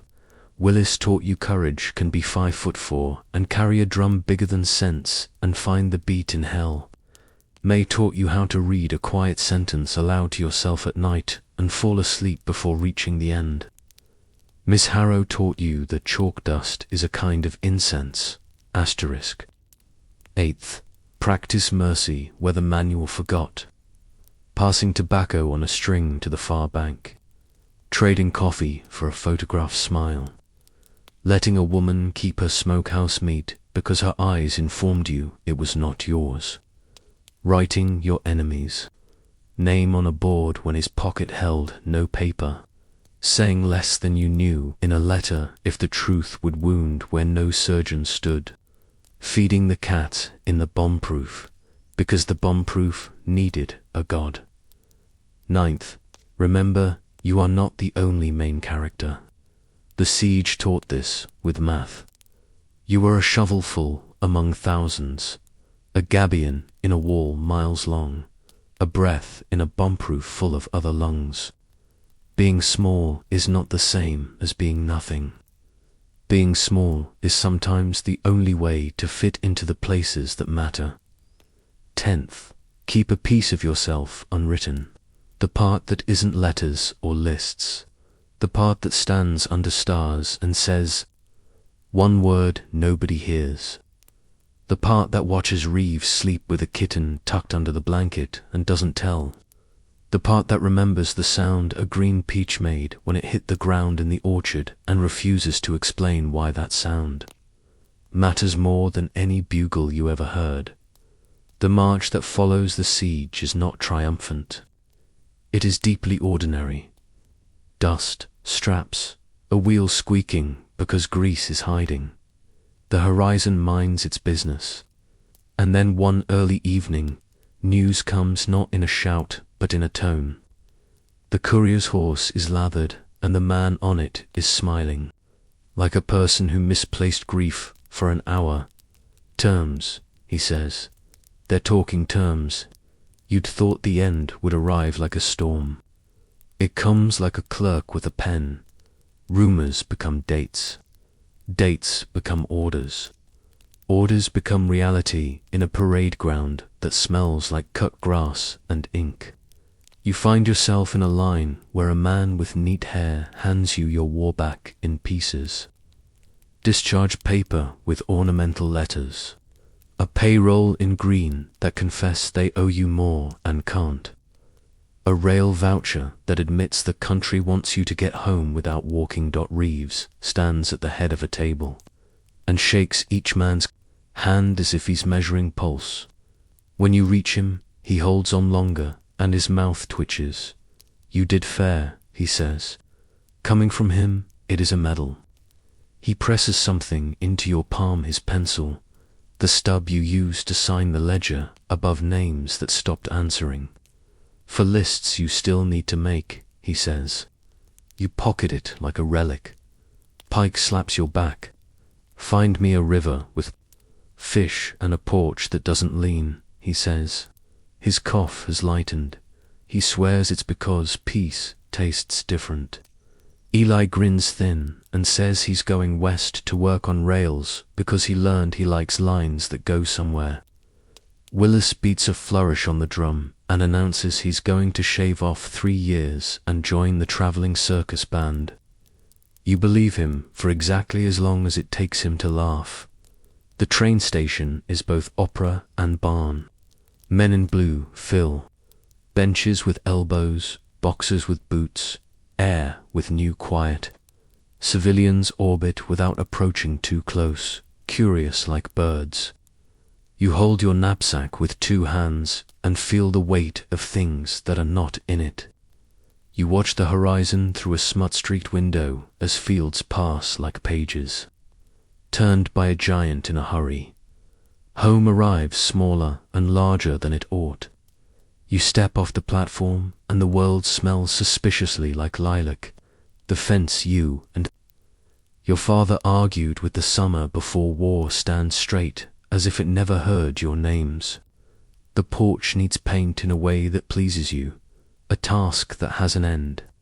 You walk the path with boots that remember too many roads. Your mother cries, and you let her because rules are different here, and you like these better. Your father shakes your hand like you're a partner in a long business. A neighbor's child hides behind a skirt, peeks, decides your face is not haunted enough to flee. May stands by the gate holding a basket of something that might be bread or simply kindness, shaped that way. When she puts her hand in yours, you feel the difference between weight and anchor. You learn quickly what you feared. Your room is not exactly yours anymore, and neither are you. Sleep is a door you open carefully. A gunshot in a far field turns the hair on your arms into scouts, and then you scold them back to barracks. The first time you reach for a canteen that isn't there. You pour a glass of water like a man performing a ritual for a new god and drink it slow enough to convince your throat the world is changed. Night work continues lists. Your pencil still needs to make. Not of names for boards now, but of rules you plan to keep in a land where no one is ordering you to. Boil the water, downwind the privy, write when words arrive. Count toes in the dark because it amuses you and frightens you less than counting. Holes. Call men by their names when they die, even if they die of old age. Feed the cat. You visit Miss Harrow's school and find the slate with the new generation's letters chalked slow. She wipes a corner with her palm and leaves a soft rectangle like fog. We erase, she says softly. We remember, both, or we cannot teach. You understand more than you did as a boy and less than you'd like as a man. On a Sunday you and May walk a road that passes a small orchard. The trees are young. The peaches will be late. You stop at a low stone wall because that's what bodies do near such walls. You pick up a wind fall hard, green, not ready. You set it on the warm stone and watch it sit. She squeezes your fingers. Will you be all right? She asks. The truth is a shy animal. You speak to it gently. I will be alive, you say. And if I treat that like a job, maybe I'll learn to be more. You think of Reeves telling you to write if you can. You pull the pencil from your pocket, and on the back of May's bread list, you answer the title that followed you. Could you survive as a Civil War soldier? Yes, if you let yourself be saved by simple rules and complicated kindnesses. Yes, if you learn that courage is mostly practice. Yes, if you accept that luck is the ghost at every campfire. Yes, if you tend the living and the dead and the part of yourself that is both. Yes, if you understand that survival isn't the end of the job, because here is the last door. Choose to live after, not just breathe. Live. Let babies cry in your arms. Let bread cool on your table. Let fences be mended rather than fought. Let music be a thing you do not flinch from. Let your heart keep a small bomb-proof for the names it can't let weather have. Let sweetness ripen. You put the pencil behind your ear, Reeves style, and take May's hand. The stone is warm under your palm. The peach will be, if it's lucky, a peach. You are. If you are lucky and stubborn, a man again, known, not alone, asterisk.